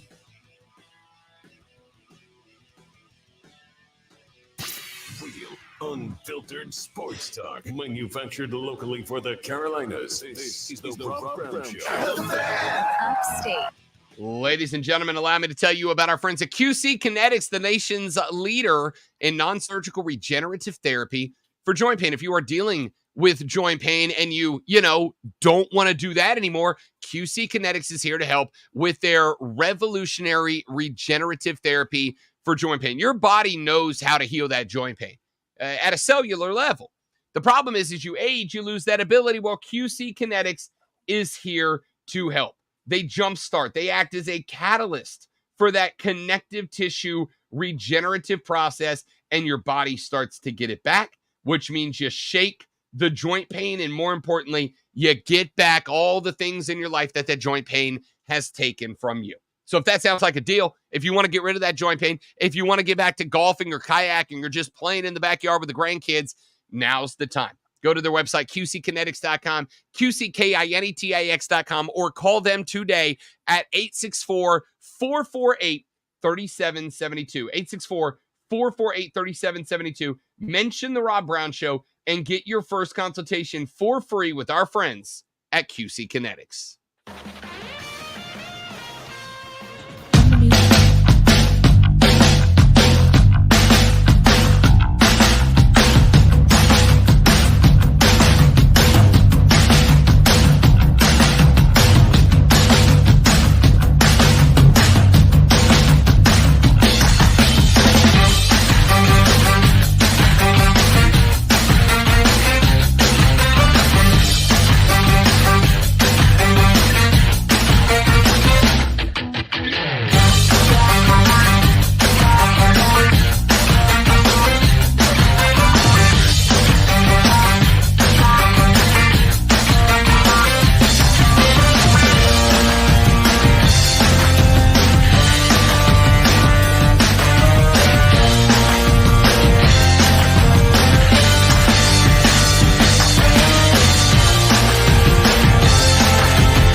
Big on back to school at Staples. 30 seconds. Upstate. Here's how to get in the game. On your radio at 97.7 FM, 1330 AM, Greenville. 97.1 FM, 950 AM, Spartanburg. Listen on your phone, download the Odyssey app, and search The Fan Upstate. There's a whole lot more to know about sound if you really want to go into the subject.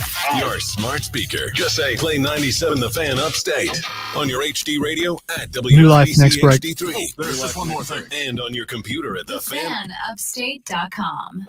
Talk to Robin Lonzo. Call 844-FAN-PHONE. That's 844-FANFONE. This is the award-winning Rob Brown Show. Mornings. On The Fan Upstate.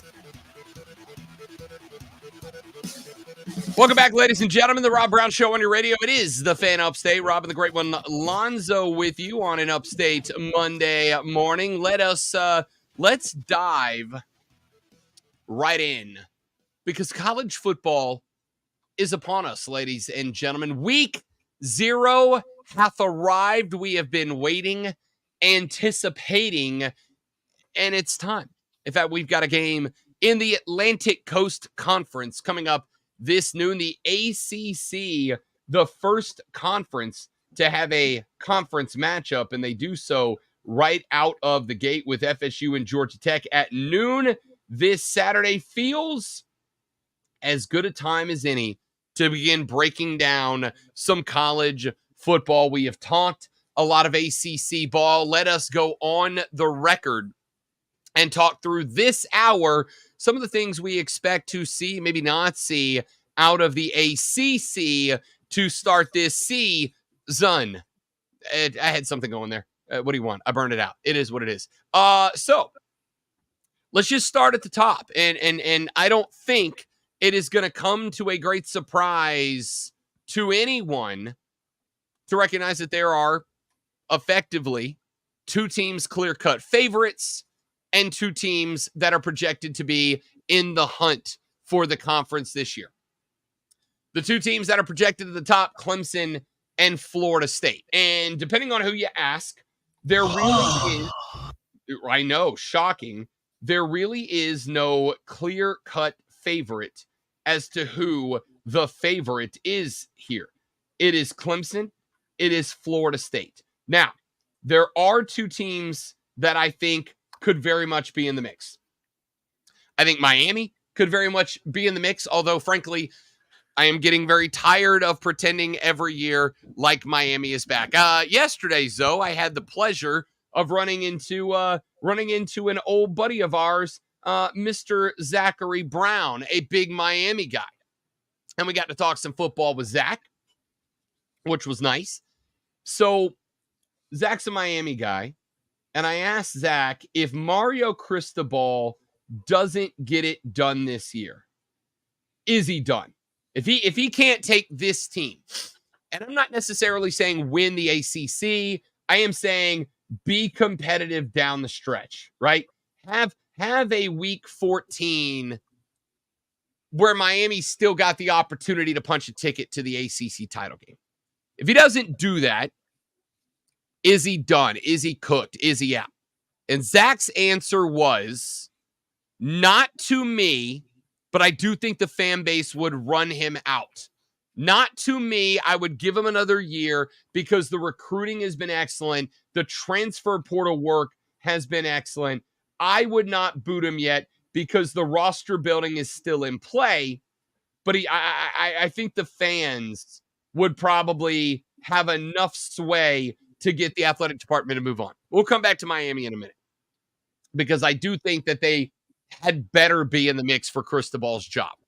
Well, let's keep an eye on Florida State and Clemson. Now, the similarities between these two teams run deep. On one hand, you got a pair of teams that one of the two have won the ACC every year except one since 2011. You are talking about a pair of teams that both have the potential to have elite defenses in college football this year.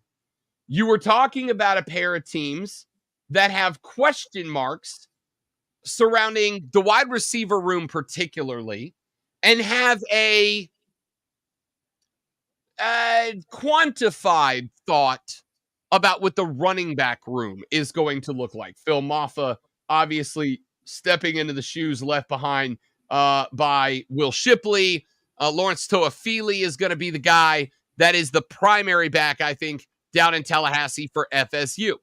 But Lonzo and I have both said a number of times that while we can absolutely get into the X's and O's and we can absolutely get into the wide receiver room and we can talk about the defenses and all that, at the end of the day, these two teams and their odds at winning a division are going to come down to two players. Cade Klubnik at Clemson, DJ Uiagalelei at Florida State. My question mark, Zoe, is if I made you pick one of those two guys, who are you taking? If I asked you who you trusted more, Cade Klubnik's growth after a shaky sophomore season, or DJ Uiagalelei, who had improved, though not drastically improved, numbers at Oregon State last year, which of those two guys do you think you would say is going to be more dependable and trustworthy in the 2024 season? All right, before I get labeled as a hater, because I kind of am, but still, for many years, I have said that Clemson is the ACC. I've stopped saying that because they're not anymore. I thought DJ got a bad rap when he was there. The fans clamored, wanted him out. Not that that's the reason why Dabo made the decision, but he did make the decision. And I don't know if they improved by getting rid of DJ. I think that Florida State will be at least equal to what they were last year. And if I had to pick between the two, it's an easy choice for me.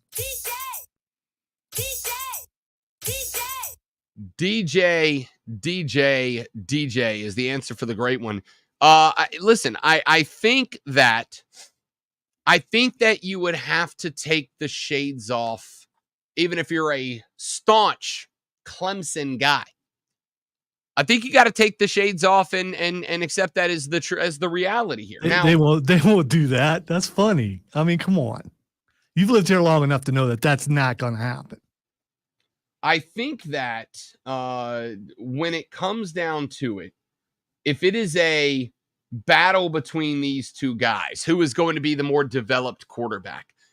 The reality is DJ's had more time to do it. I think that, and this was the setup around DJ Uiagalelei that I've talked about a couple of times on this show, on BetQL, etc.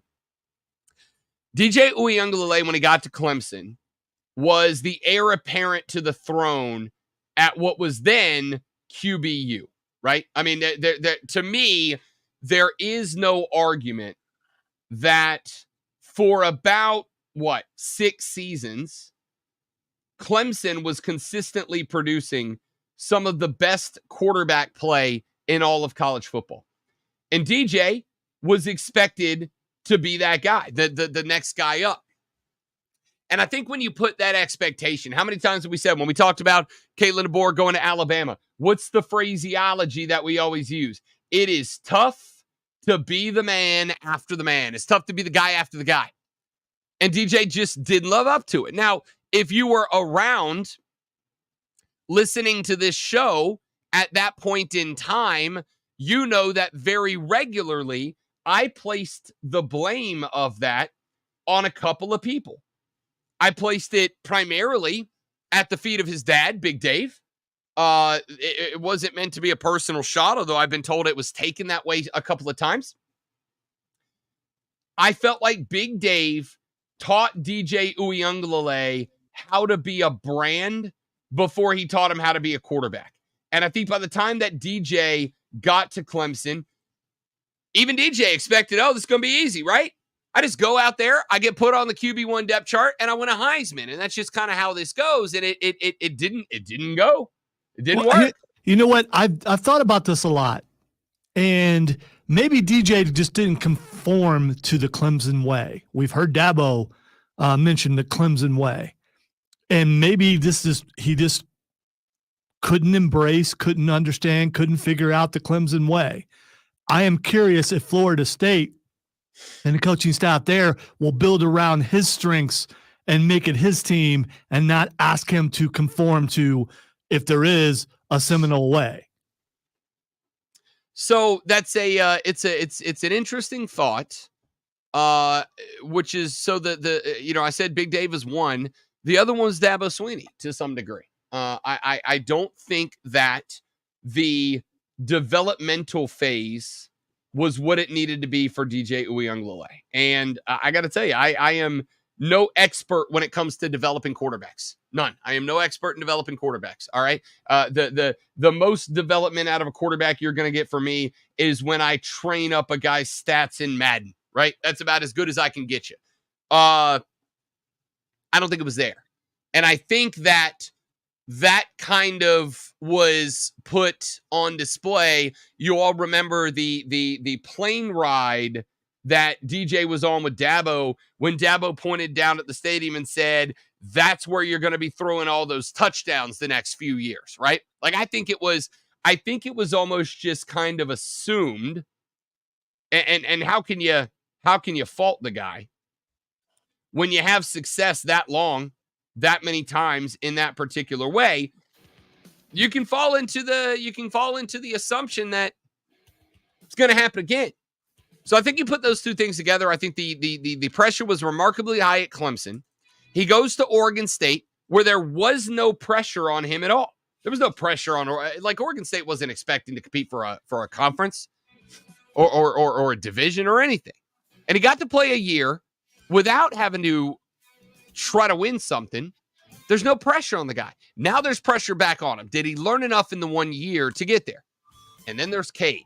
And we'll talk more about him, and we will put our ACC power rankings and projected champ on the record when we come back. Rob Lonzo and you, The Rob Brown Show, the Fan Upstate. New life. You're listening to the Rob Brown Show. Let the game come to you, no matter where you go. In Anderson, Clemson, Greenville, and Spartanburg. Always streaming wherever you are on the Odyssey app. Make the Fan Upstate a favorite. Ladies and gentlemen, I am now just a couple of days over a month away from getting hitched, from getting married, from having the best day of my life, right? And I'm very excited about it. I wasn't for a while. And I wasn't for a while because I was big, all right? I was over 262.5 pounds. And then I got hooked up with our friends at New Life Weight Loss. And since working with New Life Weight Loss, I have now dropped over 44 pounds, and I have dropped over 10 inches off my waistline, to the point that when I went to go try on my wedding suit, right? Because it's the best day of my life. I want to be dressed to the nines. When I went to try on my wedding suit, I was kind of apprehensive. I was kind of nervous. I was kind of, frankly, bummed out by the whole deal. Then I dropped the pounds. Then I dropped the inches. Then I put on the suit, and I went, oh, this is good. This is good. I look good. I felt good. And when you look that good and you feel that good and you exude that confidence, man, it changes the way you look at and the way you experience life. All right. It's feel how you want to feel. It's true. So if I can do it, if I can drop 43.5 pounds, if I can drop 10 inches off my waistline, so can you. Here's what I want you to do. I want you to call New Life Weight Loss. That's who helped me. That's who helped me put together meal plans that work for me in my life. That's who helped me change my eating habits and my relationship with food. They'll do it for you as well. 864-686-5820. 864-686-5820. If you call and you mention the Rob Brown Show before the end of this month, by August 31st, if you call and tell them you heard about New Life Weight Loss on the Rob Brown Show, they will give you $250 off the program just for being a listener to the show. 864-686-5820. Mention the Rob Brown Show. New Life Weight Loss will give you $250 off the program. Lose the weight, lose the inches, and gain confidence with our friends at New Life Weight Loss.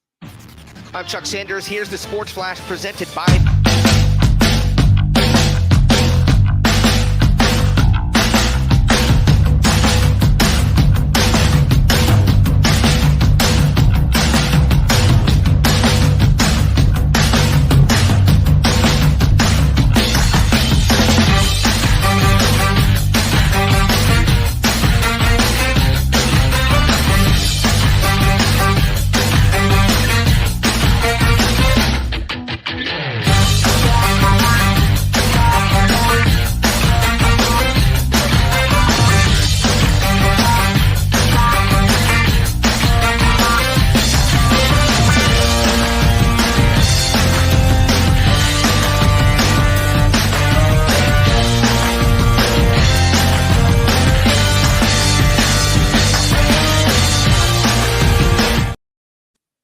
we're back. Thanks for hanging in there, y'all. Good morning, everybody. Welcome into the show.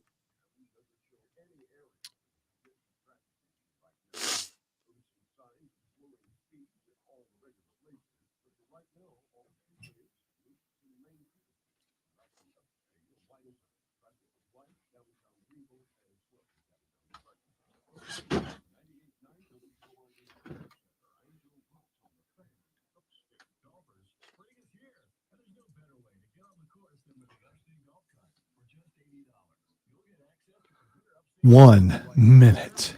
1 minute.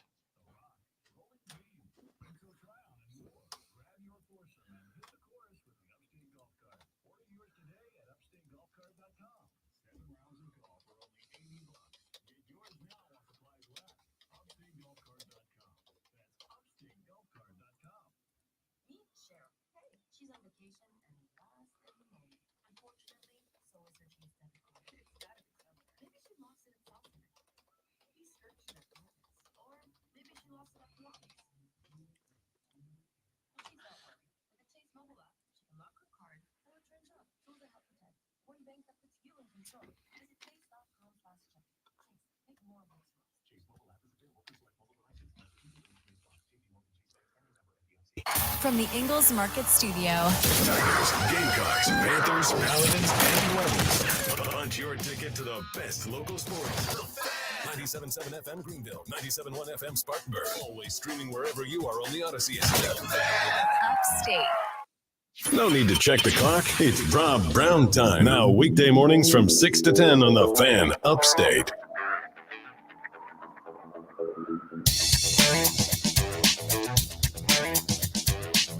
Talking ACC as we wrap up hour number 2 of the Rob Brown Show here on the Fan Upstate. Rob Brown and Lonzo with you. The text line is open for you this morning at 71307. 71307. Start your text with FAN, F-A-N, FAN, F-A-N, and we will read them on the radio broadcast. Let's get to it. 2 favorites, Clemson, Florida State. We talked about Florida State. This team's going to be very good defensively. Guys like Patrick Payton on the defensive side of the ball. Marvin Jones Jr. will be bookending. He is a Georgia transfer, limited time at Georgia, but reports are that he's bulked up. This team's going to have a great pass rush. This team's going to have good linebackers. Clemson. It comes down to, at least if you ask some people, it comes down to the development of Cade Klubnik. And I've been told, we've actually had a text, not today, but in the past, that saying it comes down to Cade Klubnik is a lazy take. I don't think it is. I don't think it's a lazy take at all. In fact, I think it's an accurate take. There are plenty of other things to talk about. There are the guys like Phil Maffa, the guys like Bryant Wesco. There are plenty of other players that we can and frankly should. By the way, real quick, Dabo has basically said that, he said multiple times on multiple venues, if you look at the games that we lost is by this, just a couple points, a play goes this way, a play goes that way. It's almost always something that the quarterback did. So even Dabo is saying how Cade plays is how the game goes. The defense is good. The running backs are good. The lines, everything's good. It's going to be the quarterback. And saying it's a lazy take, you're a lazy texter. I think that, and in fact, I even pointed out to at ACC Media Days when we had Dabo Swinney on the show. I asked him, you have been critical. You have been critical of Cade Klubnik to a point that I feel compelled to ask you, how do you balance coaching this guy, developing this guy, getting to this guy to where he needs to be, while also hanging a lot of what went wrong last year on him? How do you handle both of those responsibilities? How do you handle the spot where you've got, too many tackles for losses, too many bad handoffs, too many fumbles, too many interceptions, and also build up the confidence that this guy can lead this team to an ACC title game. And Dabo Swinney effectively said, hey, look, one of the things that you got to do in coaching is you got to shoot straight with a kid, right? You've got to point out the faults so that the faults can be corrected. You've got to point out the faults so that the faults can be handled. You've got to point out the faults so that you can work towards improvement. And that's fair. I mean, it's pretty coach speaky, but it's fair. My question mark is, how much of the fault is with Cade Klubnik, and how much of the fault is with the fact that Cade Klubnik was playing behind a pretty pedestrian offensive line last year? How much of the fault is with Cade Klubnik, and how much of the fault is the fact that he was playing with a wide receiver core that was, frankly, disappointing last year? How much of the fault is with Cade Klubnik, and how much of the fault last year lies in the fact that you had a first-year offensive coordinator, and while the stories went that Dabo would occasionally take over the headset and orchestrate the offense himself, the reality is you had a new scheme, you had a new system, you had new tactics in place for the very first year. How much is on Cade, and how much of was that a perfect storm of a bunch of scenarios that Clemson has not dealt with over the past couple of years? I have a couple questions for you. Who played for the ACC championship last year? Florida State won the ACC championship last year. Who'd they play? I tell you who they didn't play. They didn't play Clemson. The year before, did Clemson play for the ACC championship? No, they did not. So I don't understand why this team is getting so much love, that things have changed so much over the last 2 years that they're guaranteed to be playing in the ACC championship, because I don't believe it.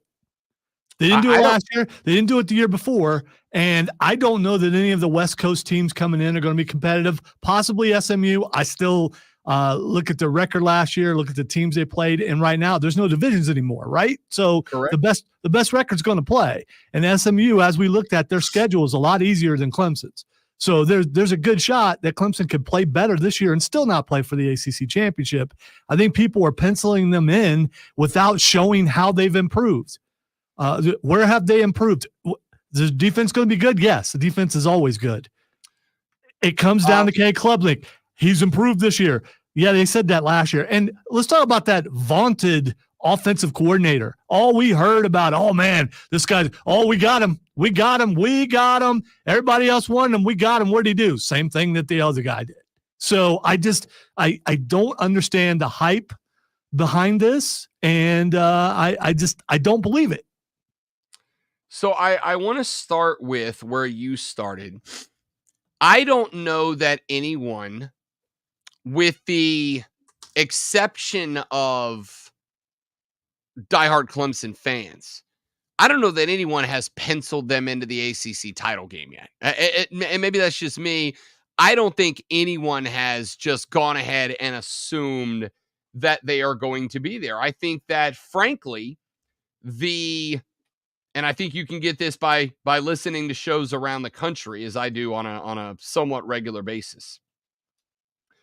I think the shine has come off the Clemson apple the last couple of years. I don't think, and this is not to say that it is correct or not, but I don't think that the Clemson Tiger football program, I'm not saying that they're viewed as a second-rate program, but I don't think that they are viewed as the dominant, defining team that they have been viewed as in years gone by.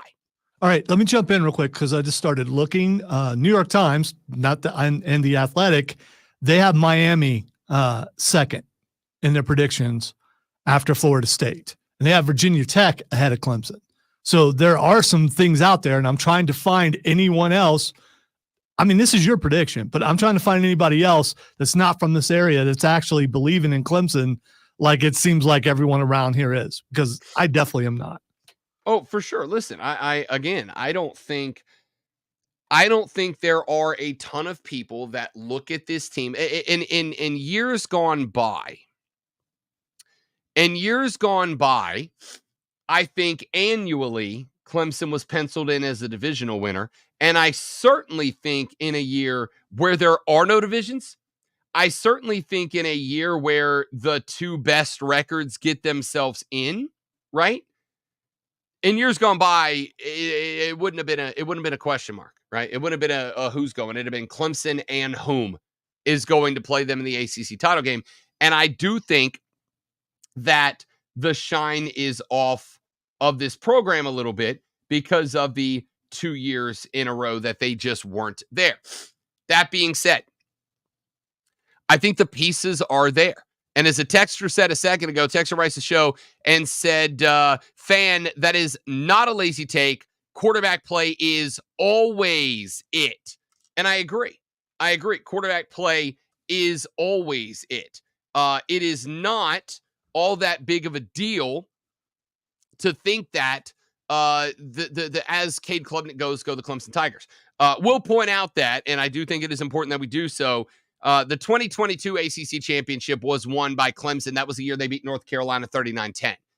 So they are just a couple of years removed, but the shine off the apple. Now, another texter just wrote the show and said, Rob, soon as Clemson beats Georgia in week 1, that narrative will change drastically. Look, if Clemson absolutely, by the way, yeah, absolutely, that will change. That changes the landscape of football to a degree.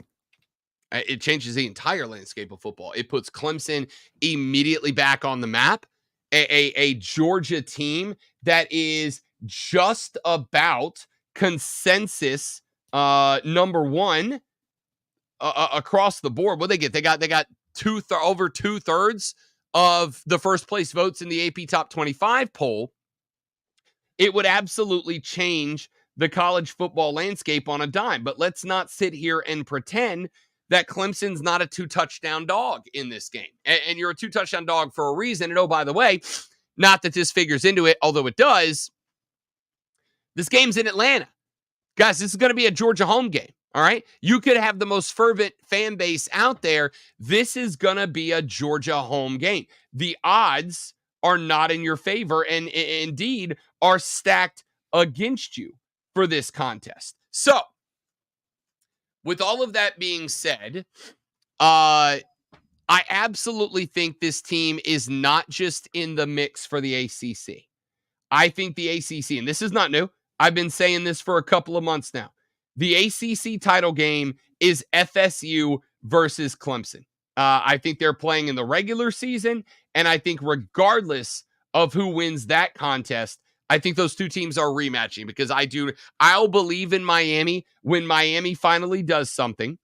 And as much as I love what Dave Doran has done down at NC, or I guess I should say up at NC State, I love what Dave Doran's done at NC State. I think NC State has arguably this year, behind Grayson McCall, the transfer quarterback from Coastal Carolina, I think NC State, between Jordan Waters and Noah Rogers and Justin Jolie, I think NC State might have the best offensive skill set that the Wolfpack have ever had. Ever. I think the NC State Wolfpack are gonna have a say in who wins this. But the two best teams in this conference are Florida State and Clemson. I think that they match up again in Charlotte, North Carolina in the ACC title game. And if that does come to fruition this year, I absolutely think Clemson can win this conference. I really do. There is, to me, too much loss in Tallahassee to just bounce back from. You lost your starting quarterback. You lost your number 1 rusher. You lost your number 1 and number 2 receivers. You lost the most versatile tight end in college football. You lost, 6 players off the defensive side of the ball to the NFL draft, some ridiculous number. This team, Florida State, has, in my opinion, lost too much to be able to just bounce back and be right back where they were. And if that is true, this is less about, I think, less about the upgrade and development of Clemson and more about Florida State lost a lot of dudes. And while Norvell has been excellent in the portal, he was excellent in the portal again this year. To bring that many guys back and think you're just going to bounce back just like that, I do not see it. I don't see it. So if Florida State is down, and I project that they will be, I think Clemson, by default being, again, should be better than Miami, because I don't believe in Mario Cristobal, and better talented than NC State. If Florida State is indeed down this year, and I project they will be, Clemson should return to the divisional throne. Your thoughts are welcome. 71307 is the text line. Start your text with FAN, FAM. We'll read them on the air. I've got Clemson winning the ACC. I'll take Florida State 2. I'll take NC State 3. Miami 4. Louisville 5 is my top 5 order of finish in the Atlantic Coast Conference. Lonzo? Oh, okay, really quick. I'm going to go Florida State, SMU, Miami, Clemson, NC State. All right, there you have it. So I'm going Clemson, FSU, NC State, Miami, and then Lonzo's going FSU, SMU, Miami, Clemson, NC State. So there you have it. There's our projected order to finish for the ACC. And now you have this, which is Lonzo doing a sports flash. It's what you've all been waiting for, I'm sure. With 2 weeks until the start of the NFL season, teams are starting to settle their depth charts. The Las Vegas Raiders, also known as Raiders, have officially named Gardner Minshew their quarterback, while the Buccaneers have agreed to waive linebacker Randy Gregory, who failed to report to the team in any capacity after signing a contract a week ago. The Minnesota Vikings have agreed to a one-year deal worth $10 million with defensive back Stephon Gilmore, while Broncos coach Sean Payton has put off naming a starter between rookie Bo Nix and veteran Jarrett Stidham, despite Nix's 8 of 9, 80-yard, 1-touchdown performance in Denver's 27-2 win over Green Bay. Hey, make sure you tune in this afternoon from 3 to 7 p.m. for our brand new local show, Wire to Wire. Cole Bryson and Diesel get you up to date on the latest local and national sports news. Great guests, great debate, a whole lot of fun.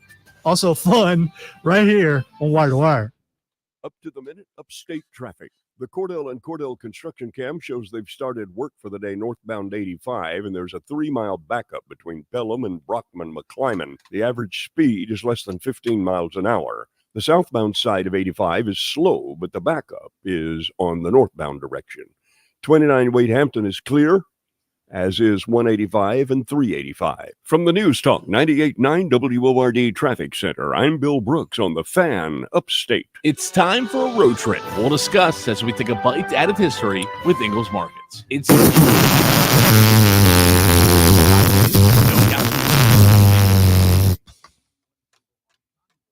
That's for you, Stephen. Thank you.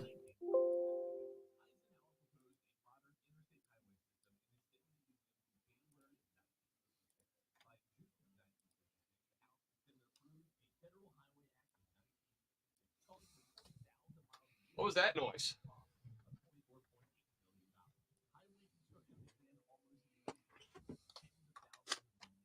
I like SMU, Shane. I think SMU. Shane asked, why don't I have SMU in my top 5? I like SMU. I think SMU is going to be good. I also think that SMU is a tad overhyped, Shane. I have pointed out that, yeah, they had a real good record last year, and also they played in the AAC. Even the ACC, this is a step up in talent, and a pretty dramatic one. So I think you're probably looking at 8-4, 7-5 for SMU, but I also think that this is going to be a real good opportunity. I think SMU is bouncing back, and so probably Stanford and Cal, those guys don't have a chance at all. No, you're just saying no chance at all. No, the California teams are going to get rocked. I don't believe so. I think you're giving the ACC way too much credit. I mean, the ACC is a little bit top heavy. Everybody else, no other team is better than the best of the pack. 12 teams, even though they don't exist anymore.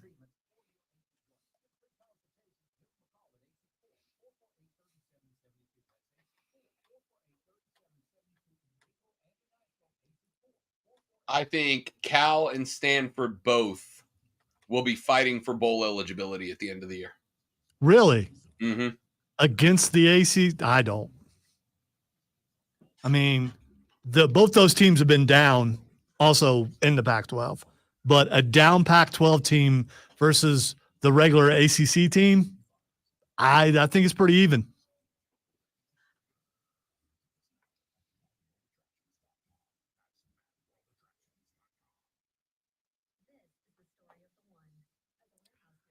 Exactly, Shane. They do have a pretty easy schedule. They do have a very easy schedule. That is correct. And since it's more about, conference record than it is where you're ranked, SMU could very well be playing for the ACC championship. And Clemson could very easily be out of the first 12-team playoff. And that would be very we'll see what happens around here if that happens.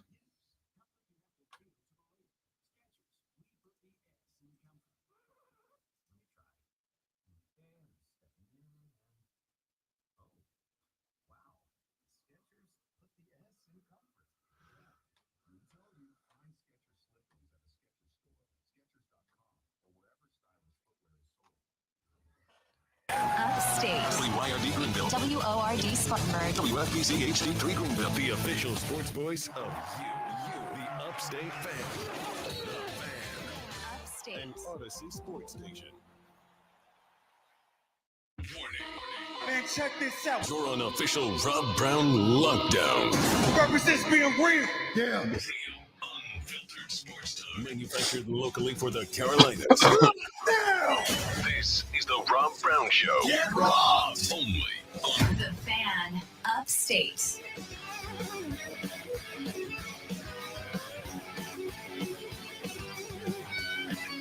Here we go. Hour number 3 of the Rob Brown Show starts right now. Welcome back, ladies and gentlemen. Just like that, we are already in the second half of the show. Rob Brown, the Great with Lonzo, with you as we talk a little college football today. Why are we talking a bunch of college football today?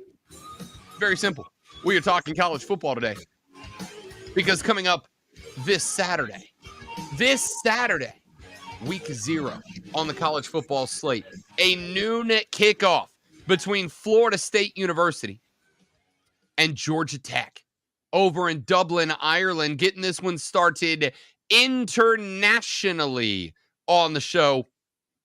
Really, really excited about this. So let's continue our conversation about the Atlantic Coast Conference. During the break, Shane asked me on the stream, which you can join, by the way, at facebook.com/thefanupstate, on YouTube, The Fan Upstate or The Rob Brown Show, and The Rob Brown Show on Twitch, if you'd like to come at us in that direction. Watch the stream. We stream all 4 hours of the show live all 5 days of the week. I will be, by the way, for those of you that are tuning into the stream right now, I will be live from the Casa de Love for at least the next few days, as Rob Brown had a little issue with the vehicle. I got caught in that rainstorm on Friday night leaving the soccer match, and in trying to avoid standing water,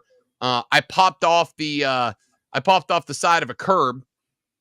It pulled the bottom shield off the car and popped a bunch of wires and cables. And unfortunately, I have the soft hands of a scholar. And so when I got home, and then the next morning I walked outside and my fiance said, "Yo, what the bleep happened to your car?" I went, "Oh, that's what that noise was last night."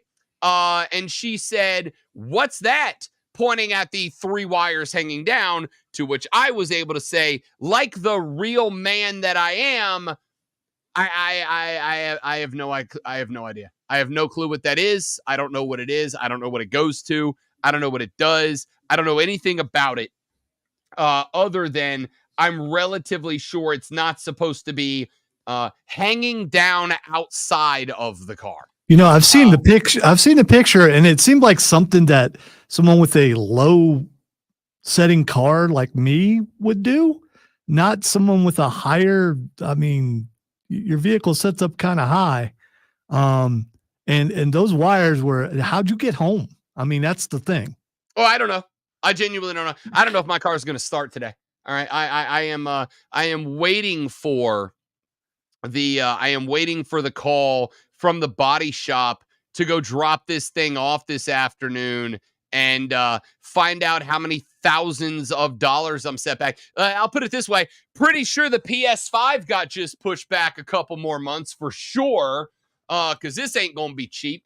The point here is I screwed up, Zoe.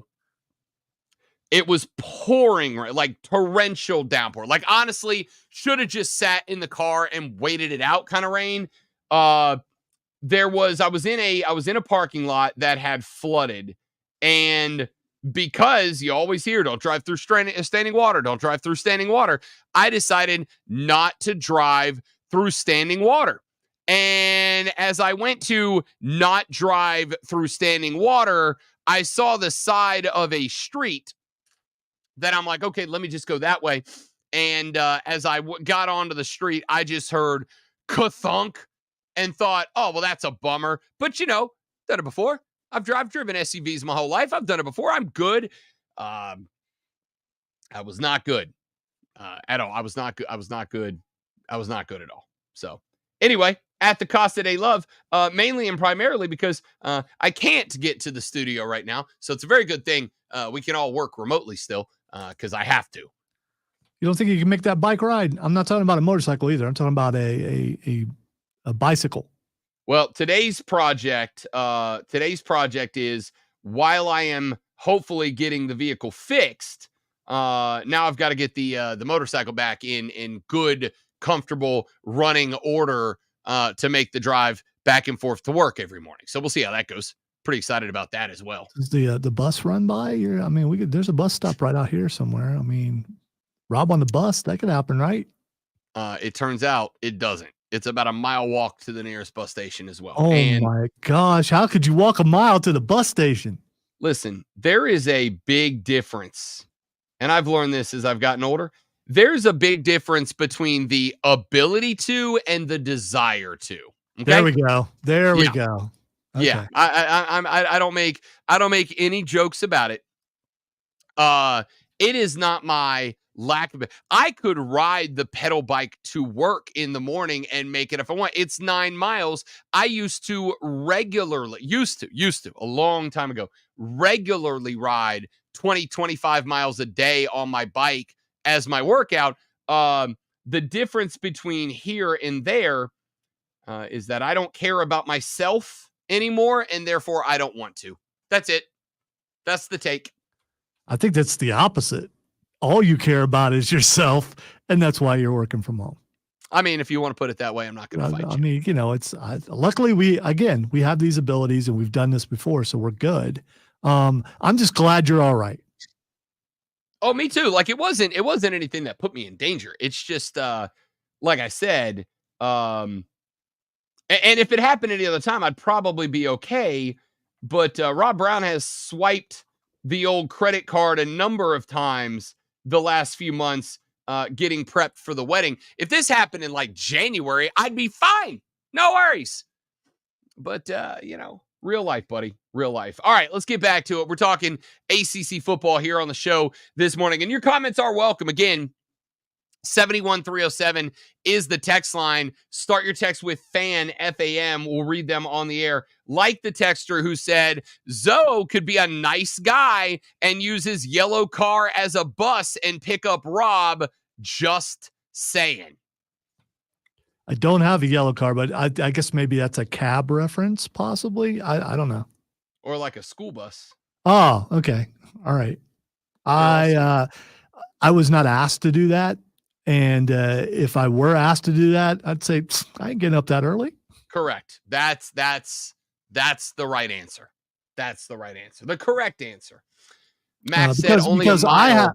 I was going to say I have to stay later than Rob does, so I come in a little bit later. Also correct. Yeah. Also correct.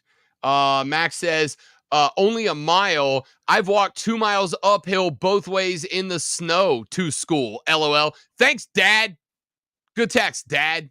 I've actually Appreciate done you that. checking in. So I mean, I don't know about Mac, but I actually did that. So I mean, you know. Steven said, if you would have turned your flashers on while you were driving, that wouldn't have happened. Listen, people, stop doing that. I'm begging you. I'm begging you. There are already lights on your car. Your flashers aren't helping anybody. All right. Your flashers are designed for if your car is dead. When I'm driving down the interstate in the rain and I see flashers, my assumption is your car is stopped and I need to get out of the way. Not that you're doing 15 miles an hour under the speed limit in the right lane. Stop. But by the way, I completely agree with you as far as that goes, and those who don't just are weird. But in this case, maybe after the bump, if you would have known the situation underneath, you probably should have turned your flashers on. If I'd have known the situation underneath, I'd have just parked the damn car and waited and gotten an Uber home and worried about it the next day. I had no idea. It's jacked, bro. Like, it is jacked up. My bad, Mac, and I'm glad you actually understand what I understand, and Rob never will. Hopefully, you know who will? Some guy in Detroit. That's your fault for living there. All right, let's get back to this ACC football. Oh, so the fact that you were born in Florida or New Orleans and lived in Florida on a golf course, that's your fault? Is it my fault that I've never had to walk uphill in snow? Yeah, I'm going to take credit for that decision. Okay, it's not my fault I was born in Columbus, Ohio. I mean, you know, I just was. Sorry about that. I've also lived here over half my life. So, I mean, you got hills that somehow switch direction every time you walk them. You walk it one way, it's uphill. You turn around and walk back, it's also uphill. It's in the snow. You've been to my house once. Do you know in order for me to go somewhere, I have to do that? Lonzo used to have to wear tennis rackets for shoes when he those walked. would have been cool. I would have went with badminton though, because your feet would not fit on badminton rackets. They wouldn't fit on tennis rackets either. That's fair. What I'm saying is the wires are closer together. They might. I mean, you're going to get less coming through the. This big around your feet, your shoes would hang off. You're a big boy. You're a sturdy fella. It wasn't then. I ran on top of the snow because you know. Okay, Legolas. Let's get back to football here for just a few minutes. We talked about Miami. If Mario Cristobal doesn't get it done for the Canes this year, and by get it done, and this is one of those times where I feel like it's important that we note subjectivity, and I think it is important. This is important. This is why I've asked you guys as both Clemson fans and Gamecock fans and Carolina Panther fans to tell me before the season what your definition of success is. It's for this. All right. It's for this conversation that we're having now about Miami. I want to know what your definition of success is before the season starts. So that way, when the season is over, we can look back and using your metric, your rubric, your grading scale, we can say the season was a success or the season was a failure, right? To me, if Miami is anything but a contender in the final week of the season for the conference, it will be a failure. If Miami is anything but in the mix for the final week of the season, if they are not watching Clemson, South Carolina with bated breath, if they are not watching Florida State, Florida with bated breath, and those, if they are not, oh God, I'm bad at this. If they are not watching those, y'all, I've been doing this a long time. That's the first time I've ever had that. I think you've got to say that that's absolutely bait. I mean, without a doubt, it's bait for a lot of people. The old Sydney Sweeney situation going on here. If you are Miami and you are not locked in to those final two games during rivalry weekend, because the results of those two rivalry games may dictate whether or not you are playing in an ACC title game, I will consider that a failure. If you are not locked into those two games with the knowledge that maybe a pair of losses will get you there, maybe one of the two losing will get you there, whatever the case might be. If Miami is not in the mix when the season comes to its conclusion, I will at that point consider this not just a failure on the season, but I will consider this a failure of Mario Cristobal as a head coach. I will not just consider it a failure of the 2024 football season, but at that point, I would be comfortable saying that Mario Cristobal just ain't the guy that this program needs at this point. Because when you look at the team that has been assembled here, when you look at the talent that is around Cam Ward, who is the quarterback of this conference, right? Cam Ward, who is the most hyped transfer, not just in this conference, but the most hyped transfer maybe at the quarterback position anywhere. If you can't take this guy and what has been put together behind him, Damian Martinez at the running back spot, etc. I mean this when I say, I think Miami is the most talented team in this conference. On paper, when you are talking talent from position to position, 1 to 11 on both sides of the football, I think this might be the most talented team in this division. But I go back to that 2022 season, Mario Cristobal's first year. And I said this yesterday. I mentioned earlier, we were talking to our buddy Zach Brown, who is a big Miami guy, the Miami guy in the area. I went back to the 2022 year and told him, I don't think that I have ever seen a team flat out quit like that Miami team did that year. They lost to A&M, and then it was over. They lost to Middle Tennessee State at home, by the way. They lost to North Carolina. By the way, that loss to Middle Tennessee State, they were a top 25 team when that happened. They lost to North Carolina at home.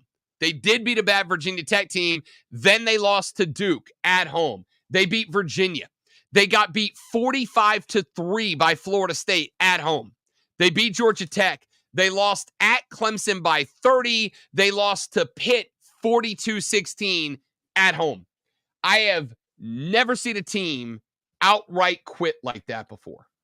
And if your team outright quits like that in the first year of a head coach, I kind of have a hard time believing that guy's going to somehow get it right. And so that is why I say if Miami is not paying attention to what it is that Florida State and Clemson are doing on rivalry weekend, because the results of those games determine whether or not they go to an ACC title game, then Mario Cristobal will be a failure at that point. And I don't know how or if Miami fixes it. We'll talk more ACC ball as we move on. Got some NFL we need to get to as the preseason week 2 has come to its conclusion. That's all coming up on the Rob Brown Show. It's all coming up on the Fan Upstate. Hey, Alexa, Google, or Siri, play 97 The Fan Upstate.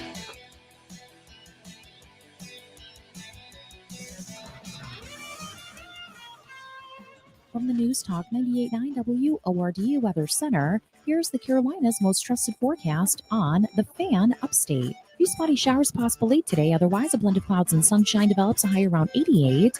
Tonight, mostly clear skies, a low near 66. By Tuesday, sunshine, a high around 85. I'm meteorologist Jennifer Wojcicki on the Fan Upstate. Currently, it's 74. Yeah, I think I have to give it to Caitlin Clark as well.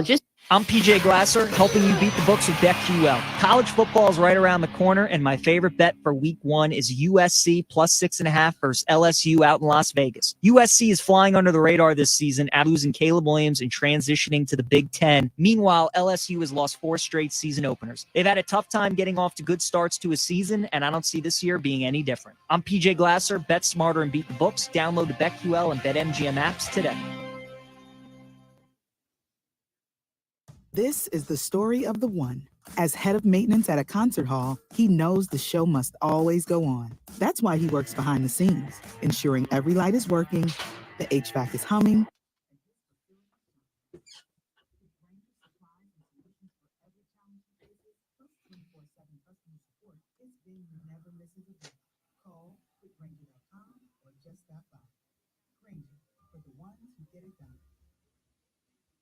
Attention Rebel fans, are you ready to experience MVP treatment in banking? Look no further than Founders Federal Credit Union, where personalized service is the winning play. Don't settle for being just another number. Join the Founders family and receive the personalized attention you deserve. Visit an office near you or visit relaxjoinfounders.com to see if you qualify for membership. Relax. Go Rebels. Federally insured by NCUA. Membership qualification required. Terms and conditions apply. Well done, Joe.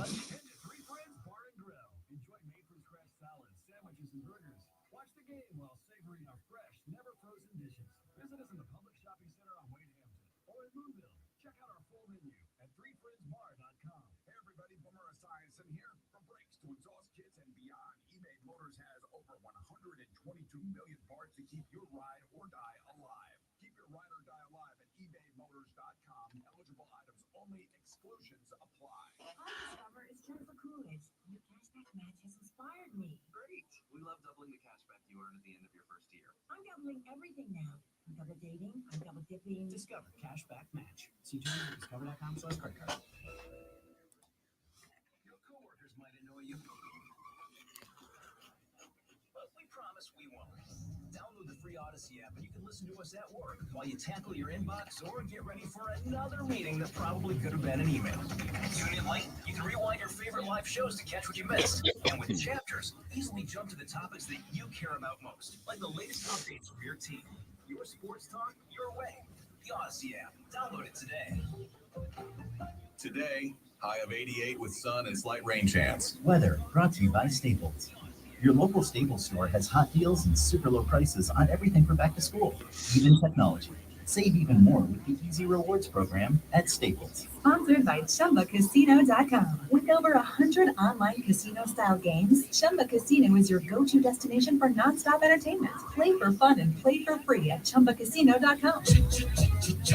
No purchase necessary. VGW Group. Void or prohibited by law. See terms and conditions. 18+. Hey, this is Cole Bryson. Hearns Rebels football is back on August 23rd as the Rebels. Dog's it's probably why his couch cushions are in disarray, Wesley. I'm just guessing.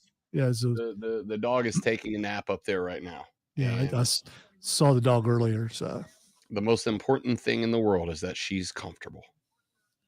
New life in the next break. New life in the next break. 10 seconds. Founders Federal Credit Union and your local Ingalls Market.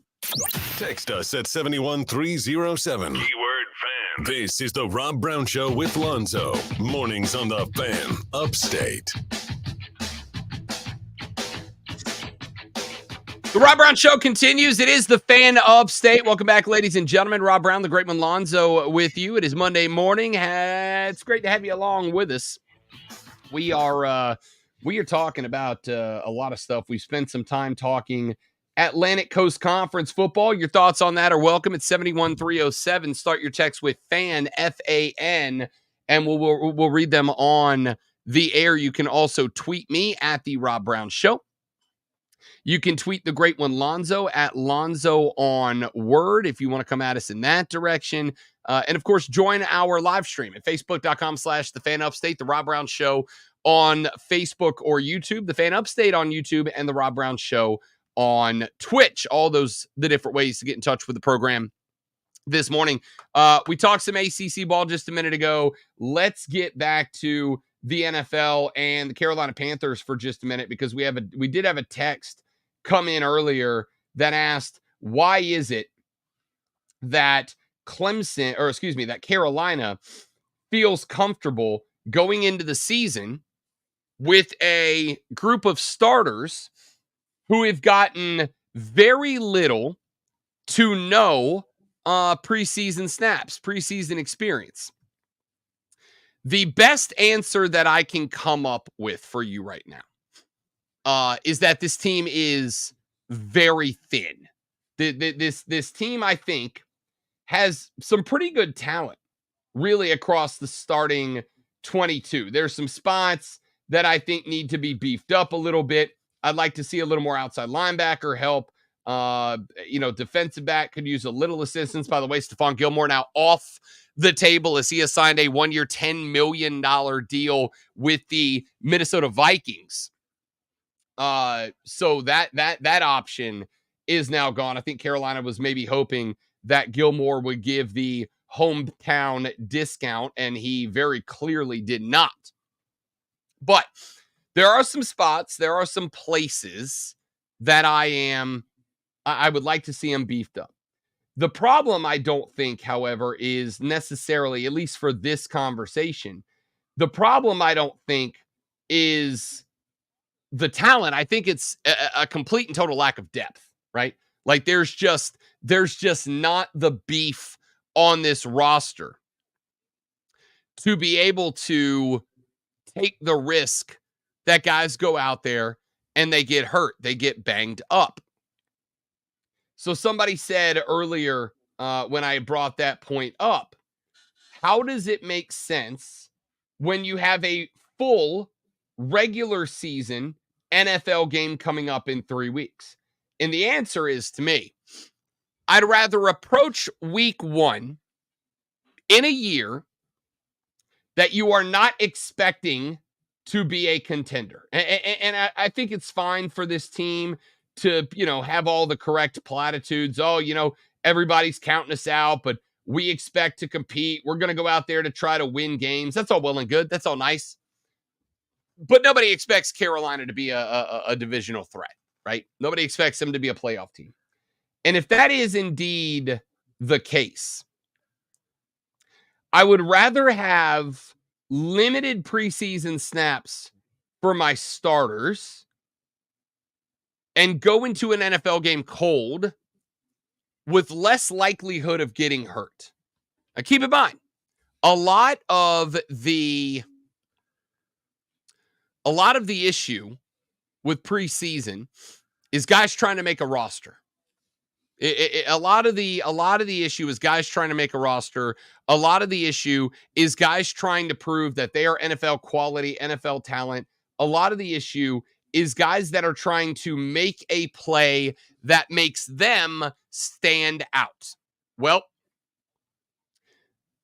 that also means that a lot of those cats are going full throttle. A lot of those cats are getting after it.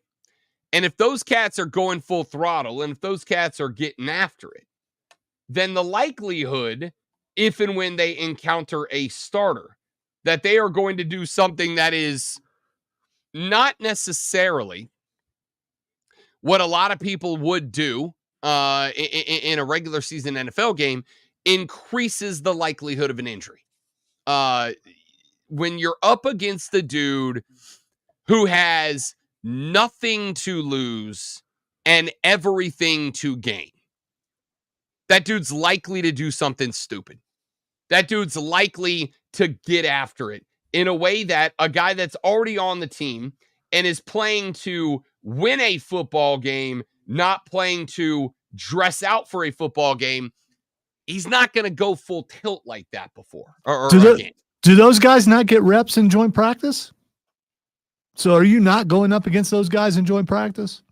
So usually when you have a joint practice, you're going 1v1s, right? You're going best on best. You're going guys that are on the team against guys that are on the team versus guys that are not on the team versus guys who are not on the team. Ordinarily, you're, and I'm not saying this is true of every practice, everywhere, for every team, every time. I am saying that more often than not, like on last Thursday when the Panthers held joint practice with the Jets, when they ran their scrimmage at the end of the week, a scrimmage, by the way, that Bryce Young, according to multiple sources, was dropping dots during. That was against the starters. That was against the starters. That was against the starters. That was against the Jets ones. And that's that's another reason. Because I know Lonzo said earlier in the show that, the preseason is to get the fans excited too. Yes, but also not really. Well, yes. If you are a season ticket holder and you're trying to decide, okay, the team hasn't been good, but I buy my tickets every year because I just do. I love the team. They'll get back there someday. And you're trying to plot out the rest of the season as far as what games you're going to and what tickets you're going to just sell to the opposing team because they're willing to pay a lot of money and they actually want to come to the stadium. Don't you need a little spark, a little something to go, okay, all right, I see that. I think I'm going to go to the first couple games as opposed to, I don't know what I'm going to get. So I'm just going to wait it out here at home and see if there's any reason to go. The theory I think is fine. The theory I think is correct. I think if you are Dave Tepper, and you are concerned with ticket sales, then yeah, that might be the play. The play might be throw my ones out there, score some touchdowns. Let's show everybody that we're on the way, right? If you're Dave Canales, not really. And I would like to think that more often than not, the head, and this is not true of every team, and it certainly has not been true years gone by of these Carolina Panthers. But I'd like to think that the head coach wins that debate. The head coach goes, Dave, it's not in our best interest to put the ones out there. It's not in our best interest to run our guys out there and get them banged up, get them hurt. It's just not in our interest to make that happen. And the owner would go, okay, great. Because at the end of the day, scoring some touchdowns in a preseason game, yeah, like that might get you a couple of people who are excited about tickets. You know what the best way to get tickets sold is? Do it in the regular season. By the way, Kansas City Chiefs, the series that the Stars played, they didn't score touchdowns. They ended up having to settle for field goals. But I got to see what the offense looked like. Got to see some new pieces to the offense. Got to see Xavier Worthy, which I wanted to see. For sure. Yeah, so I got to see some of those things. I know nothing about the Panthers. Nothing. And we should know something. Specifically about the offense, we know nothing. I think that I mean, you are correct. You are correct. We don't. One of the things I think that we do as fans, and I think we're probably all to some degree guilty of this. One of the things that I think that we do as fans is we have this bad habit of thinking that it's about us. We have this bad habit of thinking that, and it is an entertainment industry, right? It is an industry that is built around giving us our entertainment. If we didn't tune in and watch, if we didn't tune in and buy tickets and merch and whatever else, then yeah, it would just be 22 dudes playing a children's game in a big empty building, right? But at the same time, while it is about us, and I acknowledge that, it's not. It's not. Because the way that you fill up a stadium, and I can point directly to Arrowhead to prove this, is to go get dubs, is to go get wins, is to go get points, is to make it entertaining and be good. As somebody that is a lifelong Saints fan, it used to be phenomenal for me when I lived in Florida because I could drive to New Orleans. I didn't need to worry about buying tickets early. I could drive to New Orleans and just buy tickets for legitimately $20, $25 a few hours before kickoff and go to Saints games. And then the Saints got good and they won a Super Bowl. And wouldn't you know it, all of a sudden I'm dropping $1.70 to go watch football games, right? I think the preseason is controlled by the head coaches And while, yes, it is a little disappointing to not know what we're going to get out of this offense week one, not just even because the starters are playing, but because I don't think we've actually seen the full implementation of Dave Canales' offense, right? I think we've seen little flashes of it. I think we've seen little sparks of it. A lot of it, the couple of designed play action passes I've really liked. They're not super common designs of that type of play, and I think I don't think I have been impressed by them. But to me, it is about having your team ready for week one, not having your fans ready for week one. I think week one, the bank is gonna be full because people are excited. You got a new head coach, you got a coach that's breaking out. You hope, fingers crossed, your rookie quarterback. You've got some talent coming in at the wide receiver spot, and DJ and Xavier Legette. Like, you've got some dudes there, and so I don't think it is going to be a massive fight to get people interested in the start. The question mark is going to be, how much of a fight do you have to put up in order to get people to stay interested? And the answer, I think, is going to be, are you winning? Are you scoring touchdowns? Does the offense look aware? Does it look understood? Does it look well executed? And I don't think we're going to know that until 2 weeks away when Carolina goes down to New Orleans for week one. But we'll see. All right, let's take a break. We'll come back here in just a minute. We got a lot more we need to get to. The Rob Brown Show rolls on. It's the Fan Upstate. New life. Your AM adrenaline rush. It's the Rob Brown Show on the Fan Upstate. A few months ago, when I got a call asking if I would be interested in working with a weight loss program, I said, I'd be interested, but I've done it before and I didn't really love it. Not because it's difficult, but because it was almost overbearing, I think, is the word I want to go with. When they give you the meal plan and they're like, hey, your meal plan is you can have one asparagus stalk and you can sniff a grilled chicken breast. And that's kind of it. It's kind of daunting, right? It's kind of overwhelming. Well, I started working with the folks at New Life Weight Loss after I went to their website at mynewlifeweightloss.com. I went to their website, I looked up how their program works, and I was very impressed.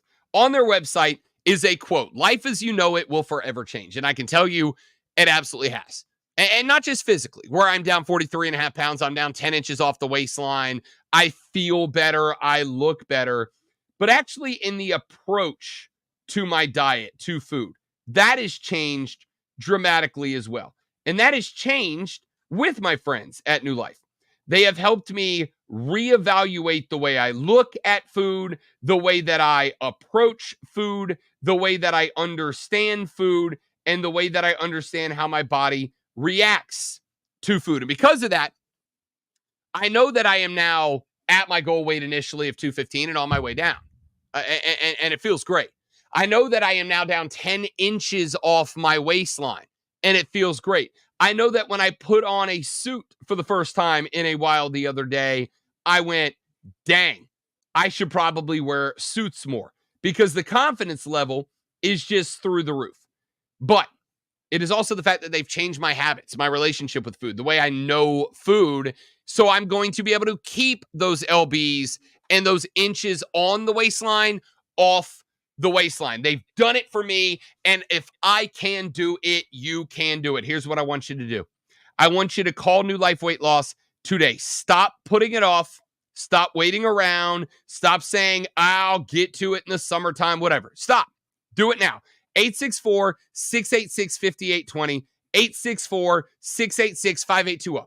Mention the Rob Brown Show before the end of the month. New Life Weight Loss will give you $250 off the program. Call them 864-686-5820. Mention the Rob Brown Show before the end of the month, and New Life will give you $250 and $50 off the program just for listening to The Rob Brown Show. Call them now. It's our friends at New Life Weight Loss. I'm Chuck Sanders. Here's the Sports Flash presented by Progressive. Clemson football is the number 14 team in the nation heading into the season. They open things up with a tough test against number 1 Georgia in Atlanta at the Mercedes-Benz Stadium. Noon kickoff Saturday, August 31st. The Gamecocks open up on the 31st, a home game against Old Dominion. The Furman Paladins open up the 31st on the road at Ole Miss. Deep to the wall, and that is out of here. The action courtesy Braves Radio 3-1 the win over the Angels in Anaheim Sunday. Charlie Morton went 5 1/3. He gave up 1 run on 2 hits. Charlie who?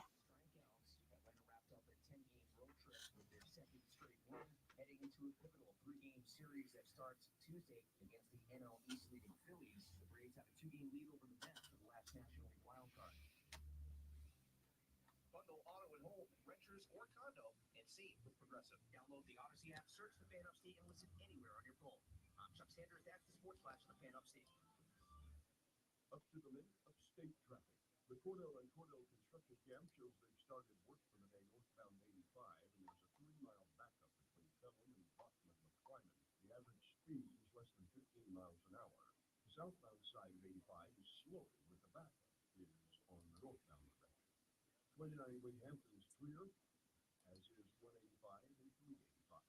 From the News Talk 98.9 WORD Traffic Center, I'm Bill Brooks on the Fan Upstate. John's Optometry has set their sights on staffing up. Try the next line. Hey, Kim, can you tell our 2 o'clock we're running 15 behind? Sorry, we're back up today. He needs an optometric technician to keep an eye on it all. Indeed can help them hire great people fast. Indeed you do. You can schedule and conduct virtual interviews all from your employer dashboard. Visit Indeed.com/credit and get $75 towards your first sponsored job. Terms and conditions apply. This is the story of the one. As a facility technician installing a new welding station, he knows getting your ventilation right is critical for safety. That's why when questions arise, there's Granger. Granger offers detailed technical product information online at his fingertips, so it's easy to find what he needs. Because when it comes to safety, having answers means he and his people can breathe a little easier. Call clickgranger.com or just stop by. Granger, for the ones who get it done. This is the story of the one. As a facility technician installing a new welding station, he knows getting the ventilation right is critical for safety. That's why when questions arise, there's Granger. Granger offers detailed technical product information online at his fingertips, so it's easy to find what he needs. Because when it comes to safety, having answers means he and his people can breathe a little easier. Call clickgranger.com or just stop by. Granger, for the ones who get it done. Getting quality employees to fill positions in your company is 1 minute. but finding those people can be a major hassle unless you use ZipRecruiter. 10-4. Finding quality people a breeze. ZipRecruiter's advanced I appreciate your enthusiasm. 10-4. There we go. You're a ball of fire.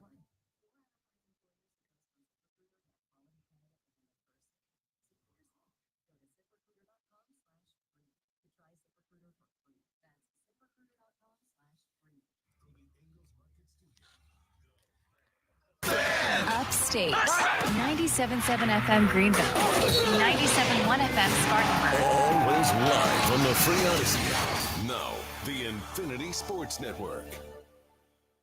Rise and shine, sports fans. Grab your coffee and a jolt of sports on the Rob Brown Show. It puts me in my zone. It gets me ready for the day. On the Fan Upstate.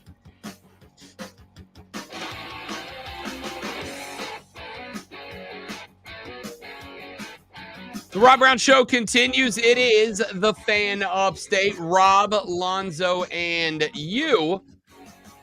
Be a part of the show. 71307. That is the text line. 71307. Start your text with FAN, F-A-N, FAN, F-A-N. We'll read it on the air. Speaking of the Carolina Panthers, there was a very interesting article that went up from David Newton. David Newton covers the Panthers for ESPN. And he mentioned in talking about the development of Bryce Young. He mentioned that in the article last year, quoting a, quote, source close to Young's situation, end quote. We changed the offense 3 times in the offseason, talking about last offseason, not this year. We changed the offense 3 times in the offseason. That's not going to be beneficial for anybody, let alone a rookie quarterback. The philosophical alignment wasn't always there. Now, because this allegedly happened in the offseason, it would be nary impossible for anyone that was not directly involved, connected, whatever, to be able to verify or negate this story. The only people who know that to be true or not are the people who were there last season and in the camp. But I wouldn't be super shocked. I wouldn't be super shocked for it to be true. And the fact that I'm not super shocked by this allegation, revelation, whatever you want to call it, that to me is shocking enough. It is not the claim that got made. It is that the claim got made, and a lot of us went, yeah, that makes sense. That makes sense. You were talking about, and the argument ultimately I'm making here is this is why, while it is not his rookie season, I guess a better way to phrase it that maybe will, I don't know if Lonzo will accept this one is more acceptable or not. Perhaps a better way to phrase it isn't this is Bryce Young's rookie year, because obviously it's not. It's his second year. We've all had, we've all watched it. I think the better way to phrase it might be, I'm viewing it as a rookie year. I'm treating it as a rookie year. It's not his rookie year, but I'm treating it. Now, I do expect him to be more advanced than Bo Nix. I expect him to be more advanced than Caleb Williams. I expect him to be more advanced than a first-year rookie quarterback. But I am willing to view it and treat it as his rookie year because of the chaos. And I've mentioned that a number of times. If this allegation is true, it is the illustration of the chaos that I have been talking about. Having a head coach and changing your offense 3 times in a single offseason is not only not a recipe for success, it is a recipe for absolute disaster. Listen, if you listen. So here's the thing. If you're having a problem at your job today, which I'm probably going to do something wrong today, so I'm going to try this out. You can say, hey boss, the philosophical alignment was not correct.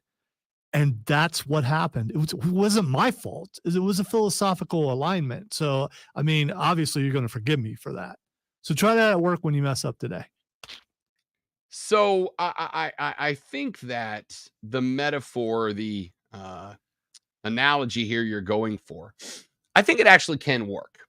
But I think it's less about mocking the philosophical alignment aspect of it and more understanding that while there are some people who will guffaw at this, that's a real problem in the workplace. For sure. All right, here's the thing. So you and I are disagreeing on this. That's a philosophical alignment problem. And we need to figure this out because I don't want things to deteriorate further because of our philosophical alignment problem today.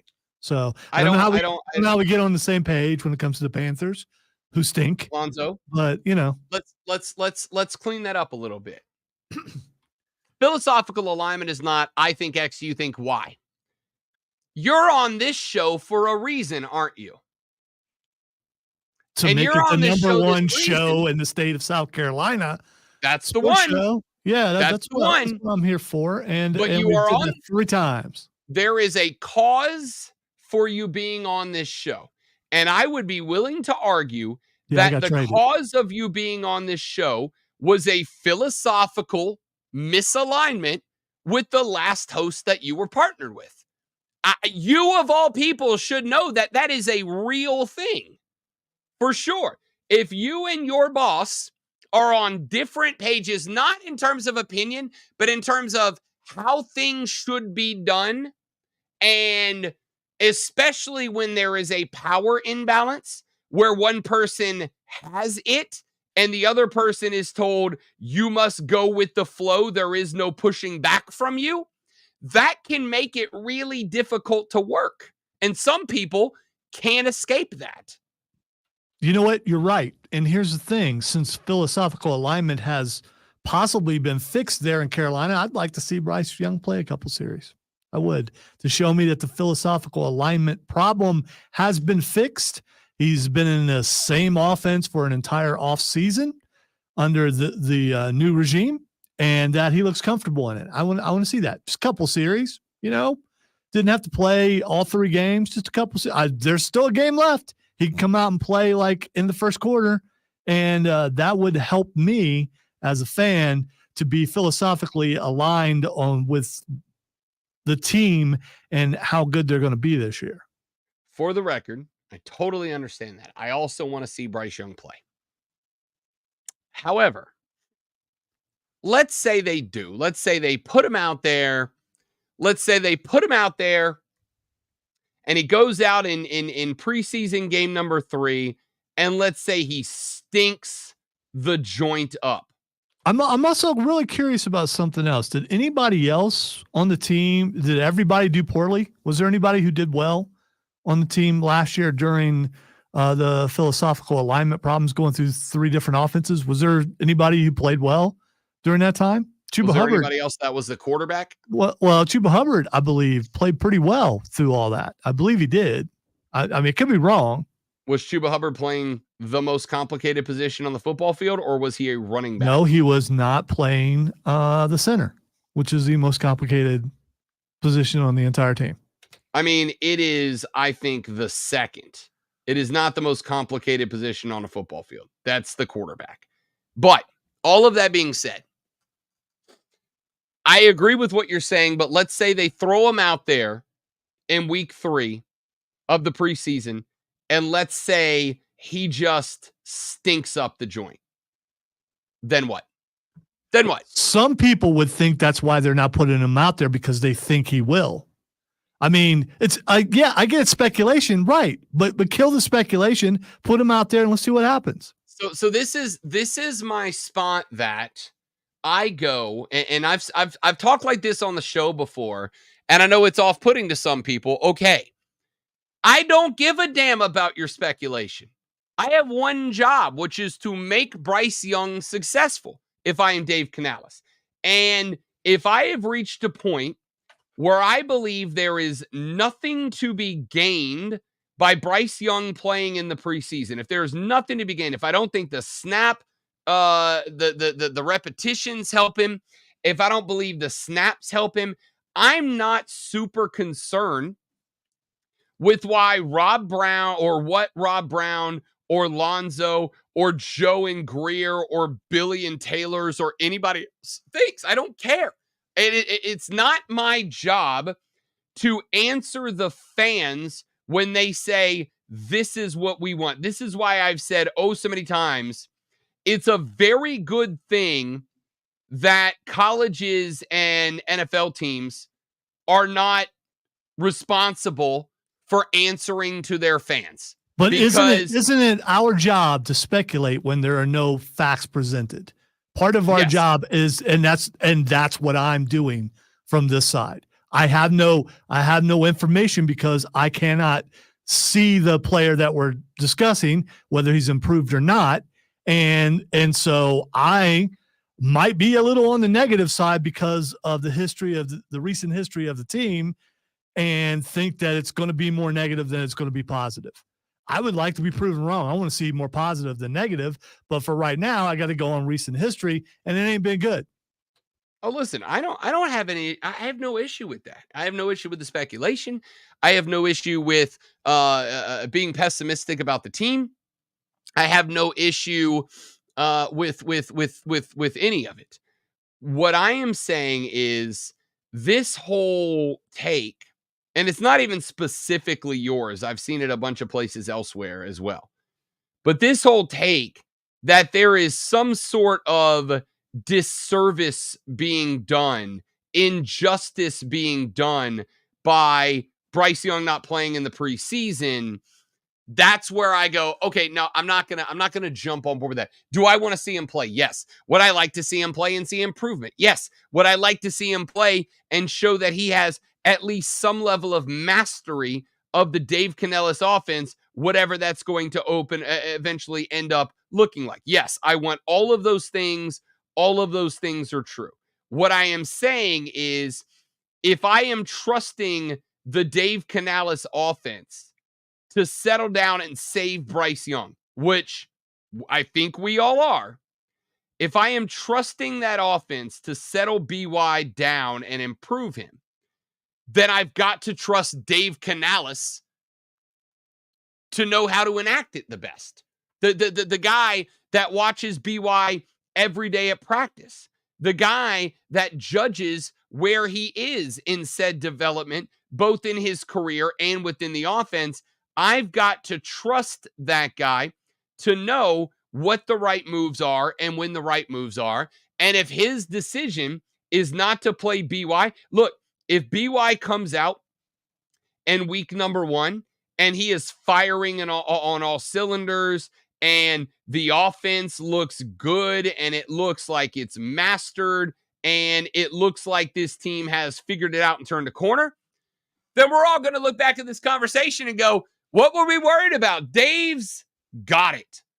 If they come out and they stink week 1, then I think it will be fair to revisit and go, maybe that wouldn't have been the case if we had some preseason reps. All right, coming up at the final hour of the show, a little more college football, a little more NFL, and some other stuff too, because why not? It's Monday. We're having fun. Rob Lonzo and you, here is a world-class sports flash. He's right. Former South Carolina Gamecock A.J. Wilson has etched her name in the history books again, scoring 34 and grabbing 13 boards in an 87-71 win over the LA Sparks. The stat line is Wilson's 17th 2010 game this season, which breaks her own record of 16 for most in a single WNBA season. Wilson also became the first WNBA player in history with multiple games of 30 points, 10 boards, and 5 steals. Ex-Michigan Wolverine staffer Connor Stallions has reemerged in football world, being hired as a Mumford High School's defensive coordinator. And they say they did a background check. I don't know what that entails. Maybe we'll find out later. Tune in this afternoon from 3 to 7 p.m. for our brand new local show, Wire to Wire. Cole Bryson and Diesel get you up to date on the latest local and national sports news. Great guests, great debate, a whole lot of fun. It's all Wire to Wire. Up to the minute upstate traffic. The Cordell and Cordell construction cam shows they've started work for the day northbound 85, and there's a 3-mile backup between Pelham and Brockman-McClyman. The average speed is less than 15 miles an hour. So I can't read the print because the printer's messed up, and I'm having trouble reading the screen because the mic stands in the way. So I'm looking, there's this little loop right here, and I'm looking through this little loop to read.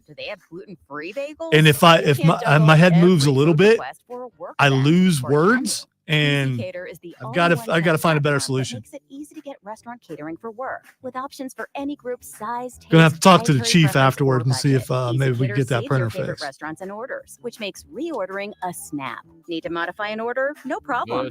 When it comes to food for work, make it easy on yourself with EasyCater. Start your order at EasyCater.com. I know I'm messing up. It has nothing to do with philosophical alignment. It has to do with based on you with Allstate. Just me just being bad at it. That's what on the it is. wheel. Not like the driver to the right of you. When conditions are perfect, I'm okay. When they're not, I'm not. Going after that drum solo. Save with DriveWise and the Allstate app and only pay a rate based on you. Not available in every state, subject to terms and conditions. Rating factors and savings vary, and in some states your rate could increase with high-risk driving. Allstate Fire and Casualty Insurance Company and affiliates, Northbrook, Illinois. They say that variety is the spice of life. Good morning, Michael. That couldn't be truer than with the all-new 2024 And Mac, you're absolutely right, which I Upstate pointed Craft out Beer earlier. Passport. On sale now for just $40 at upstatecraftbeerpassport.com. 20 breweries. Listen, I get it, bonus Steven. distillery Okay, stops with it's free also tasting funny every time tours you at do it. Swamp Fox and Red Border Distilleries. We've got a cold one with your name on it at Golden Grove Farm and Brew and Good Times Well, Brewing. absolutely. It 2024 is the Upstate Craft Beer conditions Passport that I'm now working for against. $40 at When conditions are perfect, upstatecraftbeerpassport.com. I am Hey, adequate. this is Diesel. This is When they're Cole not, Whitewater, I the struggle a We'll be little. live this Wednesday from 3 to But 7 at Ingles Markets. I don't have to do any more today, so I'm 10903 good. Anderson Road in Piedmont. Stop by and say hi. We'll also be giving away a $25 Ingles gift card. Downy Rinse and Refresh. Break up with stinky clothes. Rinse it out. Every now and All right, Steven, there's this part of me who likes to really go at people when they do stuff and just go, okay, I'm just going to leave them on all the time. But I'm not, because I'm actually nice.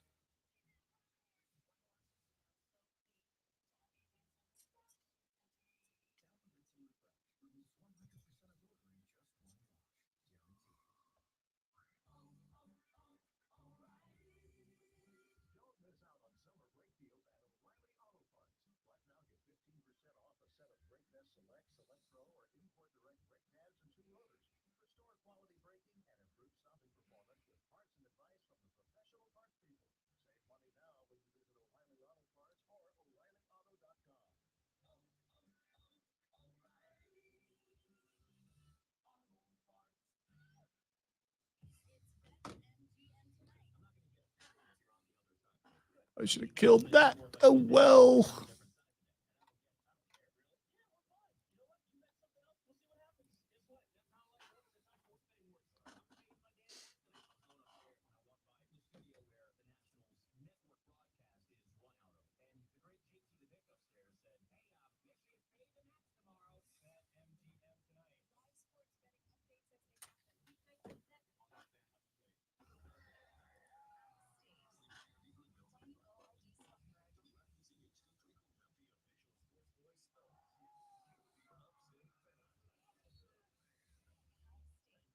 Sports Station.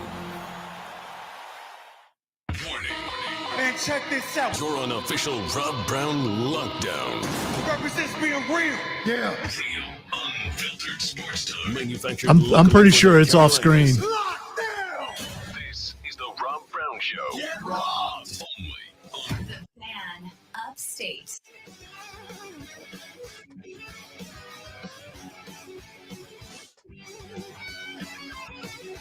The final hour of the Rob Brown radio program starts now. Welcome back, ladies and gentlemen. Rob Brown and the great one, Alonzo, with you this morning. Be a part of the show by texting us 71307, 71307. Start your text with FAN, F-A-N. We'll read them on the air. FAN, F-A-N to 71307. And your message, we'll read them live on the program. You can also hit me on X at The Rob Brown Show. You can get it Lonzo at Lonzo on Word, and you can get it everybody at the station at The Fan Upstate. All the different ways to get in touch with the radio broadcast this lovely Upstate Monday morning. Brandon texted the show a little while ago. He said, Rob, is there any chance that you think Carolina could shock a few teams, or are they just done before it starts? Lonzo and I, a couple of days ago, did our schedule breakdown for the season. What we think the beginning of the season, what we think the entire season looks like for the Carolina Panthers. And if I recall correctly, and stop me if I don't, Zoe, I believe we ended up with the same record. You just had them dropping a bunch of L's out of the gate early, and I had it the other way around. I don't know. I think I have had them having one more victory than you. But we were in the same ballpark. But we both, I believe, might be optimistic. Yeah. And I will keep it a buck. I am optimistic. I think this team is going to be better. I think this team already is better. The question mark is Dave Canales everything he was cracked up to be? We won't do a whole schedule breakdown again, Brandon, but I will tell you this. I think it is important for Carolina to get out of the gate hot. I think the first 6 weeks of the season, let's say 8 weeks of the season are massively important, but I will also say the first 10 weeks of the season if Carolina is going to hit the over win total, which opened, you will remember, at 4.5. Gamblers jumped all over that number. That number has since been moved up to 5.5. And if you don't know gambling, the juice, that is to say, the prize you pay for picking the more likely outcome, the juice, as it is called, is to the over for Carolina. What that means is that gamblers overall are betting Carolina on the over this year. All the other stuff is frankly irrelevant. People that are putting their money where their mouth is, proverbially speaking, those people are betting the over by and large. The Saints on the road, that's a winnable game. We're going to be bad. All right. New Orleans is going to be bad this year. It's going to be, I think, an ugly, long season for Houdat Nation. The LA Chargers, I think, are a beatable football team for the Carolina Panthers. I'm not overly impressed thus far, though it is very early, with the beginning of the Jim Harbaugh regime. At the Raiders, I think Vegas is a better team on paper. Wow. I also know they're going with Gardner Minshew as their starting QB. And while I'm a big Gardner Minshew guy, I don't particularly view Gardner Minshew as a top 5 quarterback in the NFL. So that's a winnable game. The problem you're going to bump into with that one is that defense is going to be exceptional. Your offense is going to have to be clicking by week 3. I don't think they can beat Cincinnati. I'm going to keep it a buck on the road. I don't think they can beat Chicago. I think Atlanta is a beatable team, but I felt a lot better about it. I think I gave Atlanta, in fact, I know I did. I gave all 3 teams in the NFC South a 1-1 split with Carolina. Atlanta's the one team in this division I think will go 2-0 against the Carolina Panthers. They have added a pass rusher. They have added a Pro Bowl, a 2-time Pro Bowl safety. Those were the 2 spots that had me holding Atlanta back a little bit. I think Atlanta, I already believed Atlanta was going to win this division. Now I am confident in saying that is so. So I'll say a loss to Atlanta. At Washington. All right, really quick. Why are you now confident in Atlanta? Is it because what you've seen in preseason? I was already confident in Atlanta. I already thought this was the best team in the NFC South. But I had a couple of question marks about them. The predominant 2 were pass rusher and defensive backs, specifically at the safety spot. Terry Fontenot went and got 2 Pro Bowlers last week and filled those 2 needs. The 2 biggest question marks I had about Atlanta have now both been filled by Terry Fontenot. That's why. Because the 2 holes they had that they neglected to fill with a top 10 draft pick in order to get Michael Penix Jr., which I still, and now I definitely think was the right call. Terry Fontenot filled both of those slots with a Pro Bowler last week. That's why. I already felt good about him. So I'll say lose that game at Washington. That game is 100% dictated by Jaden Daniels.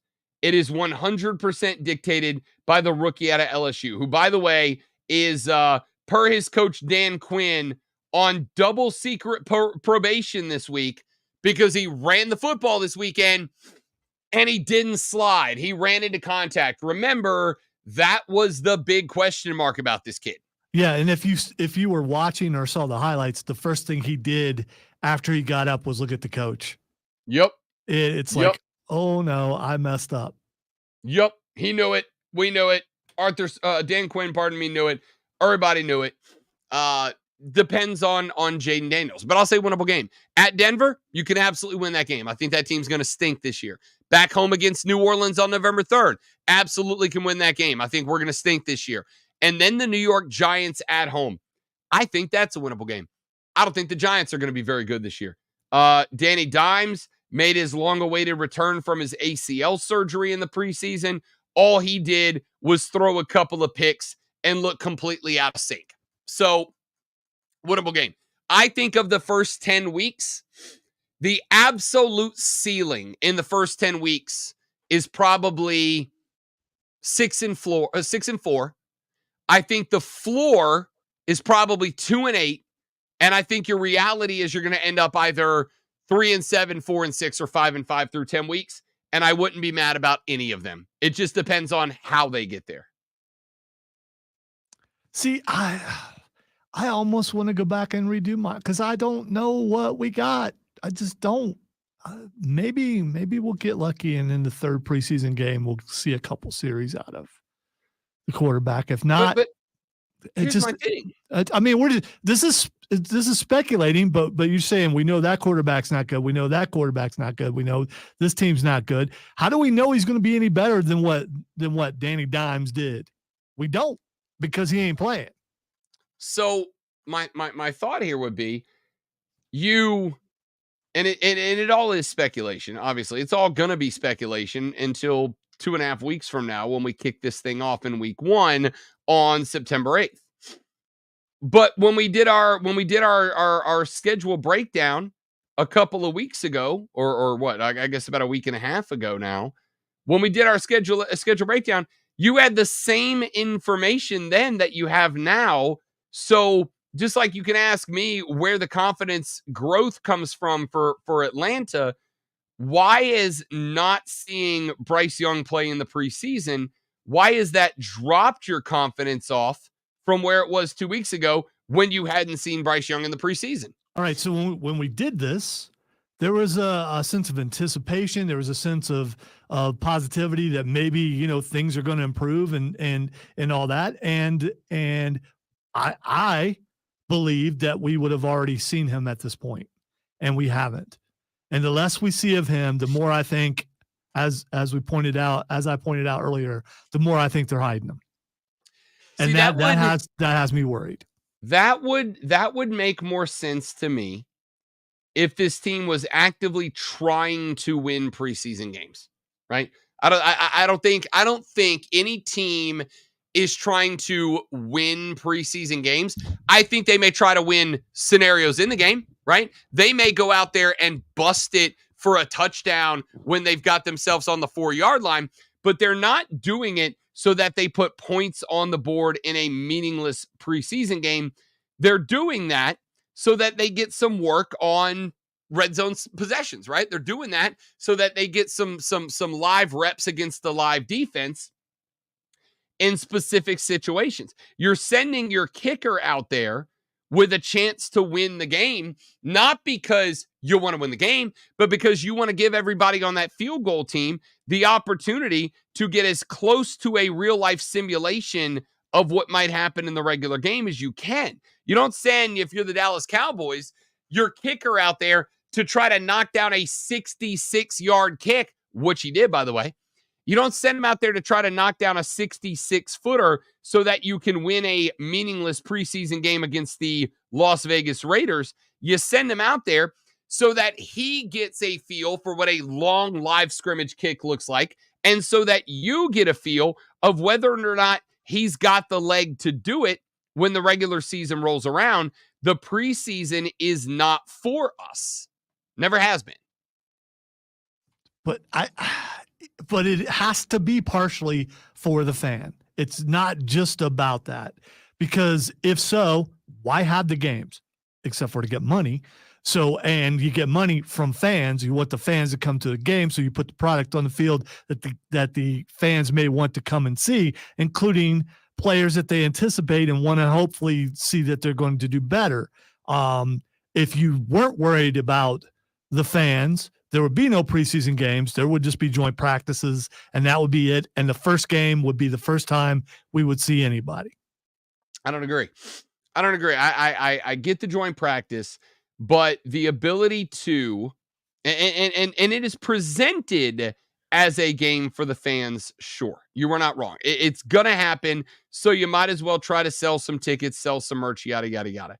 But I don't think that's why we have preseason games. I think we have preseason games so that coaches can get a look, can throw their dudes out there, can get an opportunity to see what players do in a game-like environment. So you're saying they should be free? So yes, preseason games should be free. Yes. Now, you and I both know the NFL is going to monetize everything they can monetize for sure. But yes, if it was me, I would open up the concession stands, but I would make tickets free. Yes, absolutely. Because again, it ain't for us. It never has been. Well, if you do that in Carolina's case, people still won't come. I mean, okay. If you could get in free. You know why?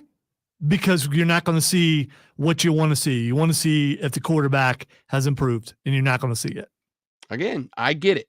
You're hung up on it, and I understand why entirely. As a fan, yeah, I want to see if you have developed my franchise quarterback is not or not.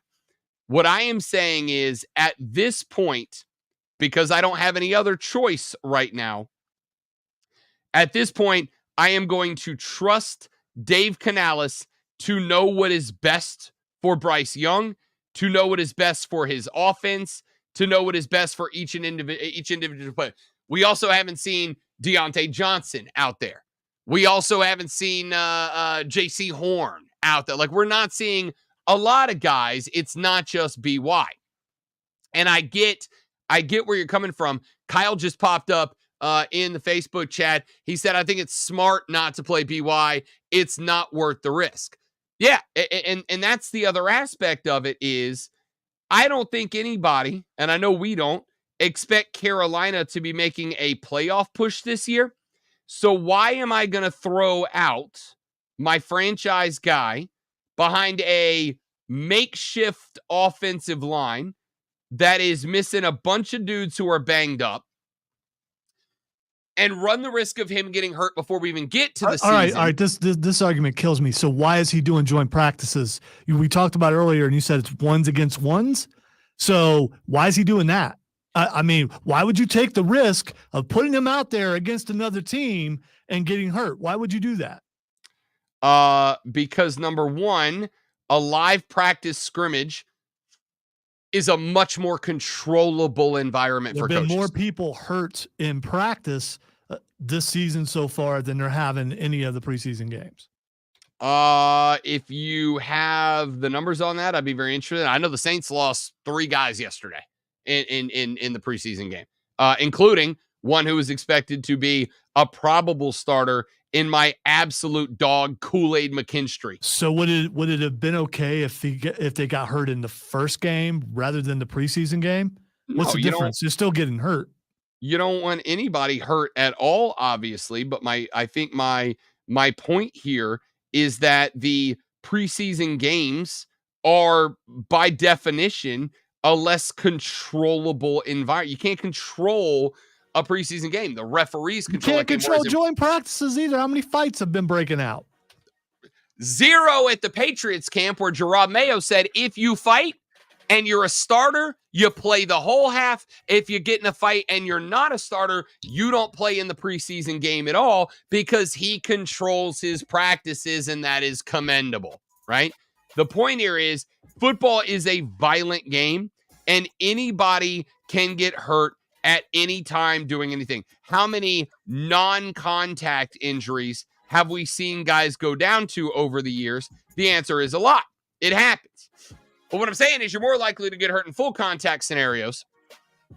And an 11-on-11 one-on-ones, ones-on-ones scrimmage is more controllable. If my quarterback is under threat all the time, I can go to the other coach and go, yo, we're going to red jersey that guy. Please don't hit our guy.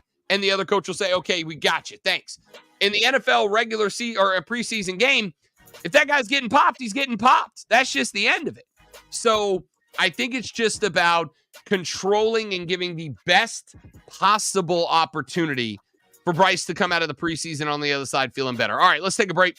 When we come back, we got to get some baseball in here. The Atlanta Braves, now 6 games over 500, trying to run down the Phillies in the East. They had a 3-game set against the Angels this weekend. How did it turn out? We'll talk about that. Plus, we'll get some more college football in here. It's all coming up on the Rob Brown Show in the Fan Upstate. Never miss a big moment with Rewind on the Odyssey app. Relive big moments. It's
Did you see the Fanatics thing?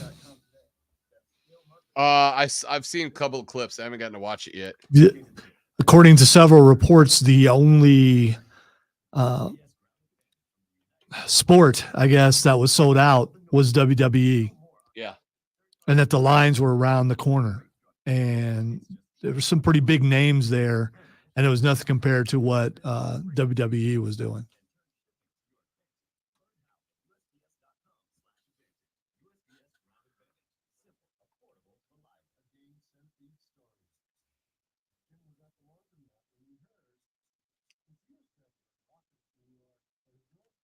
I just saw the Roma Dunze out of bounds spectacular throw and catch. Woof. Rome. What are we doing?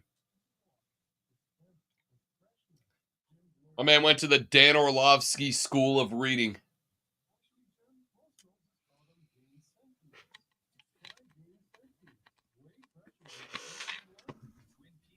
I'm sure you're really happy about all this Caleb Williams hype. Hey man, I hope the kid turns out good, to be honest with you. It looks great so far.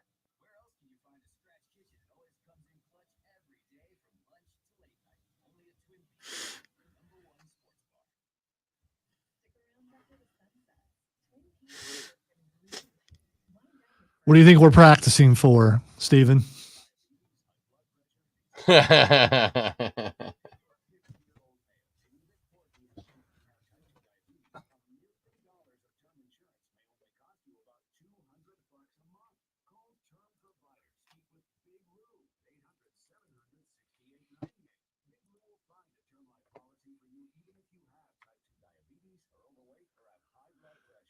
One minute. 10-4.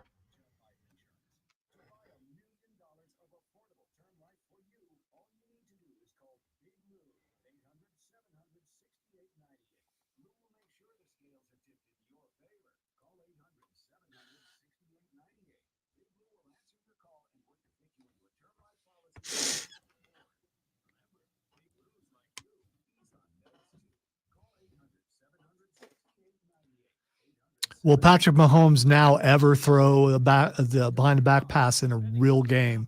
Oh, for sure. He's done now, it in preseason. With some reports say that Andy Reid has had that play designed for a while, and Patrick Mahomes just wouldn't do it. He saw his shot. There was no danger, so he took it. Kick at 7 o'clock. It's Furman, Ole Miss, opening the 2024. It's got to be hard to do in full college pads too, football because it's season. Catch all the restricted as action far on the as. Fan Upstate. Listen on the Odyssey Pads app. are probably Search smaller. the Fan Upstate.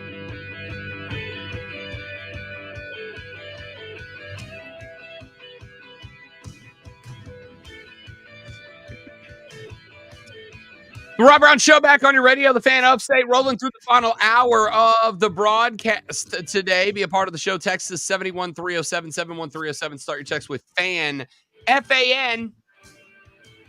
We'll read them on the air. Join us on the live stream, Facebook.com. You all right? You okay? Yeah, I was trying to kick my leg up under me, and as I started to, my leg said, "I don't bend like that no more." And so I had to spin around so I could get out from under the desk. It's it's just I'm almost 40. It is I've just accepted it. It's all downhill from here. There's no going back. Texter says, Rob, I hate to say it because I am a Panthers fan, but maybe they didn't play BY because if fans saw how bad he was, they wouldn't buy tickets for the first game. Is that a theory that could be proven correct? I mean, maybe, I guess. Is it the one that I am going to elect to believe as the most likely? No, I'm not going to believe that as the most likely. But think about it. If you are a Panthers fan, you've been let down quite a bit lately. So of course you're going to probably side on the negativity. And like I said earlier, it makes it look like they're hiding them. And I think anyone who is a diehard Panther fan is probably going to think that because it's hard to be positive right now. I mean, again, I get it entirely. I just think at this point you have one choice and one choice alone, which is trust Dave Canales. That he knows BY and he knows what's happening better than we do. At least I hope so. Texter says Drake May will be better than Bryce Young in the NFL.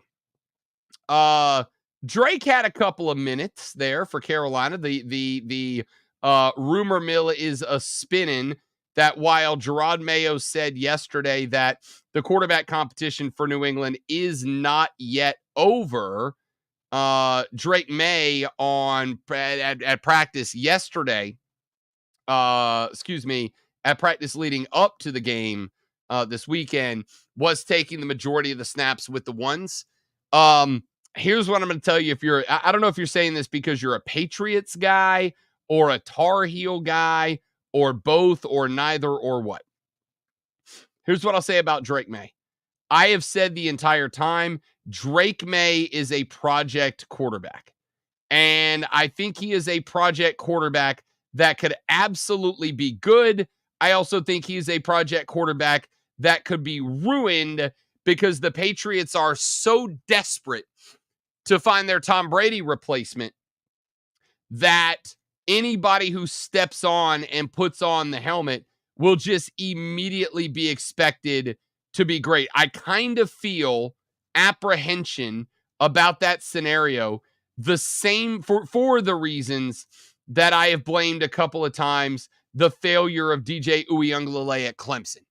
That is to say, I think there's so much pressure from every angle, from the coaches, from the fans, from the front office. I think there's so much pressure on this cat that unless he is just the most headstrong dude out there, it's going to be hard to handle that much pressure. It's going to be hard to be able to stare all of that in the face and succeed anyway. One of the things that, and I go back to our draft coverage leading up to the NFL draft 3 years ago in March. There was a lot of crap that got thrown at new Chicago Bears starting quarterback Caleb Williams. Caleb got busted up because he had a pink phone case and he painted his fingernails. And I said, I got to tell you, I actually really like that about Caleb Williams. Not that I have anything for or against painting fingernails or paint cases. I don't give a damn. Okay. If you want to paint your nails, paint your nails. It has absolutely and entirely, pardon me, zero impact on my life if you paint your fingernails. But I saw all of the mockery that Caleb Williams got. I saw all of the judgment that Caleb Williams got leading up to the draft. And then Caleb Williams showed up at the draft in a very unique suit with his fingernails painted to match and his pink phone case and all his different stuff. And I said on draft night, as I was watching this kid get ready to be selected, I said on draft night, you know what? This is a good mental attitude for Caleb Williams to have. Because my guy is going to show up in Chicago, and just like has happened, we've already had people in our chat in Greenville, South Carolina this morning. This dude is going to show up and is going to be expected by Chicago Bears fans to be football Jesus out the gate. He is going to show up and expected to be the Windy City Savior the minute he gets to Chicago, Illinois. And that is a metric buttload of pressure on that guy. But this is the dude that was constantly getting mocked for crying and the way he talked and the way he acted and his fingernails being painted and his phone case and every other little superficial thing that people could find to bust up on this cat for. They were doing it. They were just hitting him time and time and time again. And I said, I'm going to keep it a buck with you. And some of y'all aren't going to get it. Some of y'all will. It is what it is.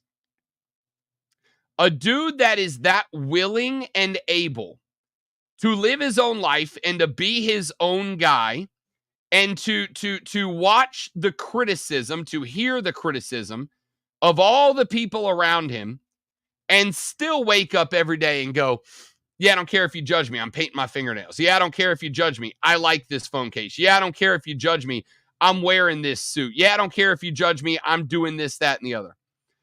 A dude who has that ability in him is the type of dude that can handle that pressure. I go back to the Clemson conversation from a minute ago. One of the biggest problems, concerns, whatever you want to call it, that I had when DJ got to Clemson, and I've already said this once this morning. I have a belief that Big Dave and DJ learned how or taught DJ how to be a brand before they taught him how to be a quarterback. And so when it got there, he was phenomenal at brand building. He showed up to that first ACC media day, and he had the big Cinco necklace on, and he had the custom tailored Italian suit. I mean, the dude had a complete, entire, and total vibe going down. All right, and I'm not mad at him. All right, y'all have watched this show long enough. Y'all know that I got my own effort every night. It's not quite that outlandish. I wish it was sometimes. It's not quite that outlandish. But like, I think it's good to kind of have your own vibe going, to kind of have your own thing going. And Caleb Williams certainly does and certainly did. And because of that, I said, all right, if this cat can show up, can be that guy, can feel that comfortable being himself and not worry about anything else, then I'm not worried about the mental aspect of the game. I am a wee bit concerned, and this is one spot I will say I show concern about, a wee bit concerned about Bryce Young, because my man has now spent 2 years in a program built of nuclear waste caliber toxicity around him, listening to how he's the problem when, respectfully, he's not, or at least not the primary one. Drake May shows up to New England, and I really do think the fear for me is the same as the fear was for Caleb Williams getting to Chicago. These people, they don't even want football Jesus. They want Tom Brady 2.0. That's what they want Drake May to be Tom Brady 2.0 now. And to put that much pressure on that guy's head and tell me for a second, Jacoby Brissett's not going to be the backup on this team. I'll be blown away if Brissett gets to start week 1. It's a lot of pressure to dump on that guy's head and expect him to just get it. To just get it. I think he's a guy that needs some time. I don't know how much time Caleb Williams needed. Clearly, the answer is not that much. Jaden Daniels, another guy. I think Jaden Daniels is going to have the best career of any quarterback drafted this year. I also think, as we learned in that preseason game, because this is what preseason is for, I also think, as we learned in that preseason game, Jaden Daniels needs some time.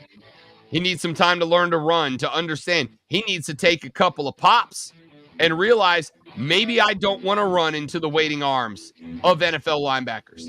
Some guys take time, some guys don't. Drake May will. Speaking of taking time, let's take time. Now, we'll come back here in a minute, give you some more thoughts on the NFL and college football before we wrap it up for the day. Rob Lonzo and you, The Rob Brown Show, the Fan Upstate. Hey, what's up? This is WWE Superstar Art.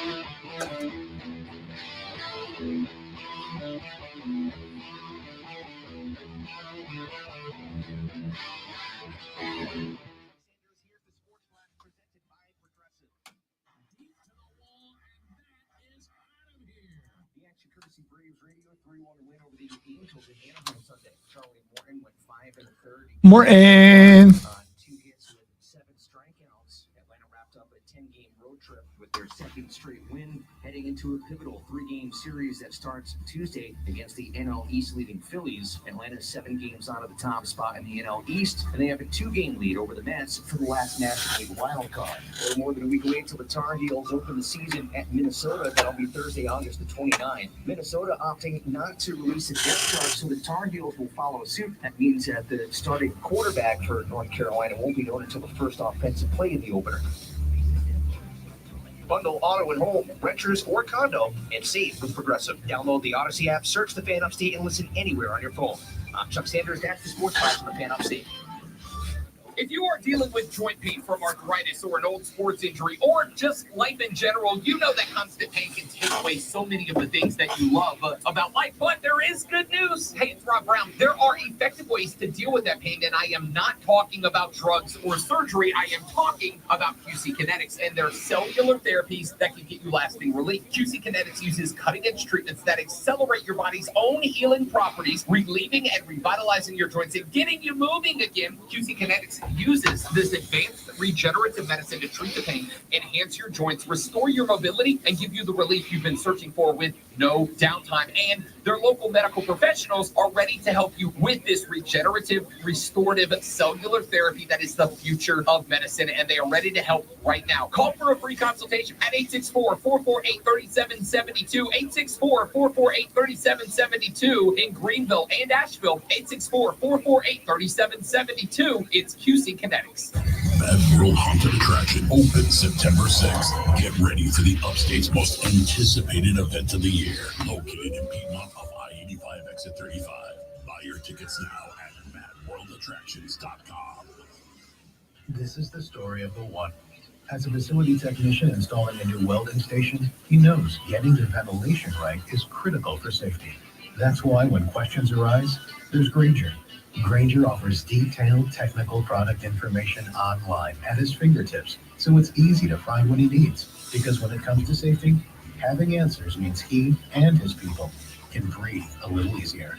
Call, click Granger.com, or just stop by. Granger, for the ones who get it done. Mom, meet Sarah. For first-time men moments. Yeah, welcome to Flight 101. To annual girls trip moments. Your can't miss moments are worth protecting against RSV. If you're 75 or older or 60 plus with a chronic condition like asthma, COPD, heart disease, or severe diabetes, you're at higher risk of landing in the hospital from RSV. And there are no prescription RSV treatments. Check eligibility and schedule your RSV vaccine at vaxassist.com. Where should we go next? Sponsored by Pfizer. What's better than one win? 3 wins? With Straight Savings, you keep your own phone, get one line for only $25 a month with real unlimited data, and get rewarded with a $200 phone credit after 12 months. It's a win-win-win. Head to Walmart or visit straighttalk.com today. Switch to Straight Talk. Less dollars, more sense. Straight Savings Plan enrollment requires compatible unlocked device and new line of service. Bonus device credit requires 12 months of active service. Offer ends if eligibility requirements are no longer met. Taxes and fees apply. For network management practices, see Straight Talk's terms and conditions. Wire to Wire with Diesel and Cole Bryson. Turn on, leave on. Najee Thompson joins us here on Wire to Wire with Diesel and Cole Bryson, the first NFL player to join us on Wire to Wire. So you get that distinction, add that to your resume. Georgia Southern, like I tell kids, don't ever focus on going to these big schools. If you can play ball, they're gonna find you. And that's what a lot of kids just don't understand nowadays. That they want to go to this big school. That's cool. But guess what? There's a lot of kids right now to this day went to these big schools. They transferred about 5 times. They transfer every year because the grass is always green on the other side. And the biggest thing is just loyalty, and that's just as simple as it gets. Wire with Diesel and Cole Bryson. Turn on, leave on. Afternoons 3 to 7 on the Fan Upstate. From the Ingalls Market Studio. Tigers, Gamecocks, Panthers, Paladins, and Rebels. Punch your ticket to the best local sports. 97.7 FM Greenville, 97.1 FM Spartanburg. Always streaming wherever you are on the Odyssey app. Upstate. Sound off on the text line. At 71307. Keyword fan. You're listening to the Rob Brown Show. Only on the Fan. Upstate. It is the Rob Brown Show. It is the Fan Upstate. Welcome back. Wrapping up the radio broadcast this morning. If you want to be a part of it, you can text us 71307, 71307. Start your text with FAN, F-A-N. You can also join us on the live stream, Facebook.com/The Fan Upstate. The Rob Brown Show on Facebook, The Fan Upstate, or The Rob Brown Show on YouTube, and The Rob Brown Show on Twitch. All available to you this morning should you elect to join us here on the air. We've got a few more things that I want to get to throughout the remainder of the show in the short remaining time that we have here together. So, a couple of things that I wanted to jump at. One of them, this one, Notre Dame has done something kind of interesting. They are not the first, though they are arguably the most high-profile team to do this. They have hired a gentleman by the name of Anthony Trish. Anthony Trish has joined Marcus Freeman's staff, Lonzo, as the director of analytics. They've created this position for him. Why? Because Marcus Freeman gets it. Marcus Freeman understands that while at the end of the day, a head coach who knows his team and knows his guys and is intimately aware of what they are capable of under different situations and settings, numbers matter. Numbers matter. Numbers tell you things. Math can tell you things. Math is the language of the universe. I wish I was good at math. I would have probably been a rich person, but I suck at math, so all my jobs are words jobs. They have hired a director of analytics who will effectively comb through numbers and try to see if he can grab Notre Dame some advantages in the numbers during game-to-game competition. Freeman said of Trish, quote, "It was a position we felt we didn't have. We needed to have to really be able to maximize his football program. And he's only been here a couple of days, but I think he's going to be a valued asset," end quote. This is one more thing, I guess. This is one more thing that I think you can look at and say, football's changing, right? Like, I don't know that if you teleported, if you DeLoreaned back to the late 90s and you told a football coach back then, if you told a Bobby Bowden back then, hey, there's going to be a day sometime in the not terribly distant future where what you decide to do with your ball club is going to be less dictated by you and more dictated by a dork with a calculator crunching the numbers. But the reality, yes, nerds run everything, and now that includes sports. It disappeared off my cart wall, or I would have played it earlier, so I had to research and find it. That's one of the But things. you got it back. Yes, Good so clip. am I, because it definitely applies to this. How much does that work in football? I don't know. I get it in baseball. I don't know how much it works in football. I mean, listen, if you are comfortable looking at and seeing that this particular play, and the beautiful thing about the analytics, and I had a conversation with Cody Decker about this on Bet for the Cycle this past Saturday. The beautiful thing about the modern day of analytics is that if you know where to look, you can dial in a stat to be as specific as you want, right? So I'm talking about in baseball, we were looking at some bets we were going to put together for our Parlay v Parlay challenge this week.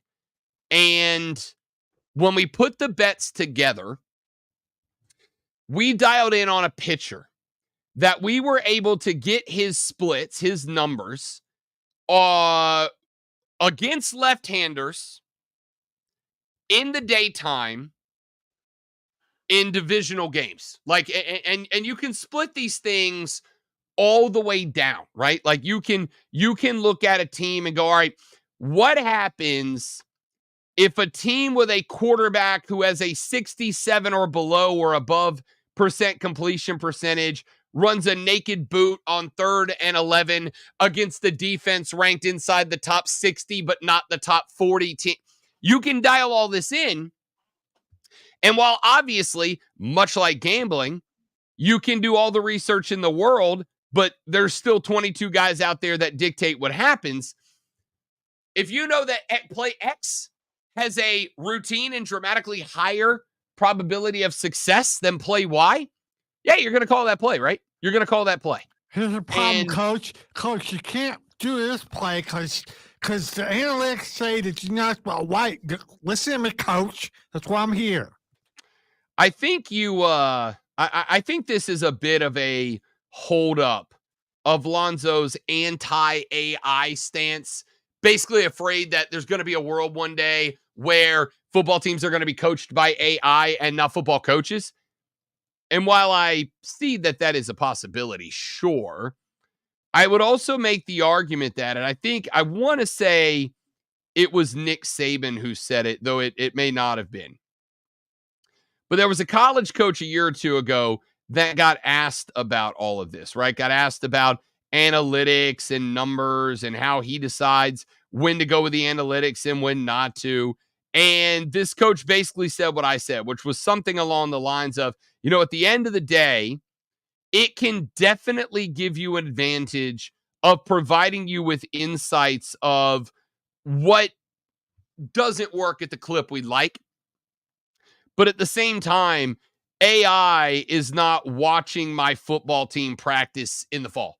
AI is not having a conversation with my quarterback where he says, Coach, this is what I'm really comfortable with, or this is what I'm not. AI is not doing any of those things, and it may one day, but right now it doesn't. So if you're telling me that Notre Dame has hired a nerd to come in there with his calculator and his pocketbook and his whatever else, no girlfriend or whatever, and look at all these numbers and click, dial these things in and find out that play X has X% chance of winning and play Y doesn't, why would you be against that? Why would you not want that? Why would you not want to know when something you're thinking about doing statistically fails or something you didn't consider statistically succeeds in any given situation? Like, it just makes sense to me that you would want that to happen. But maybe it's just me. Maybe it's just me. We'll talk more about that coming up on tomorrow's show. Coming up on tomorrow's show, by the way, because last week last week we did a list, and that list just worked so fine and dandy that tomorrow on the show, we're going to do another list. And this time, Lonzo, just to up the ante, this time it's going to be a Rob Brown original list. Tomorrow, the top 10 college and NFL coaches on the hot seat. NFL probably be 5. I don't know if there's 10 in the NFL on the hot seat. Are we getting a graph? Are we getting a graph? I mean, some people want the graph. You got time.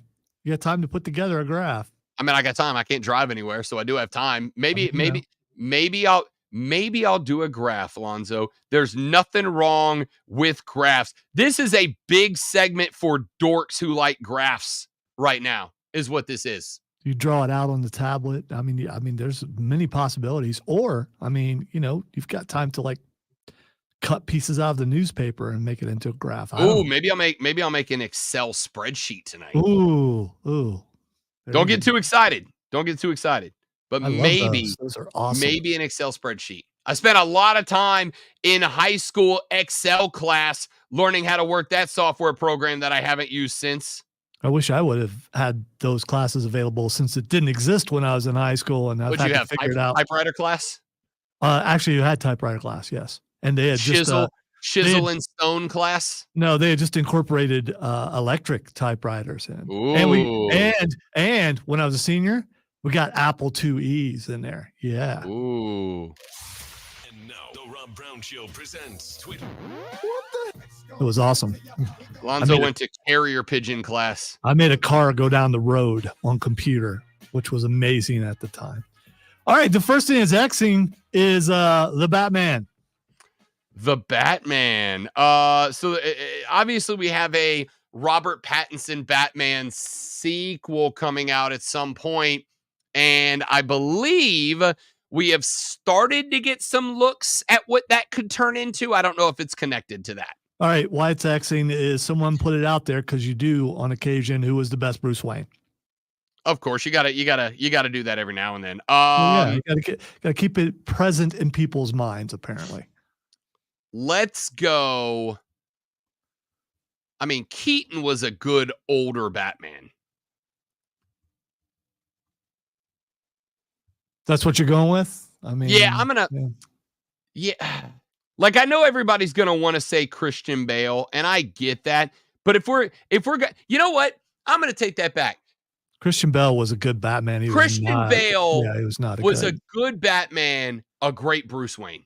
No, he was a horrible Bruce. He's probably the worst Bruce Wayne out of them all. I'm still going to go with Ben Affleck.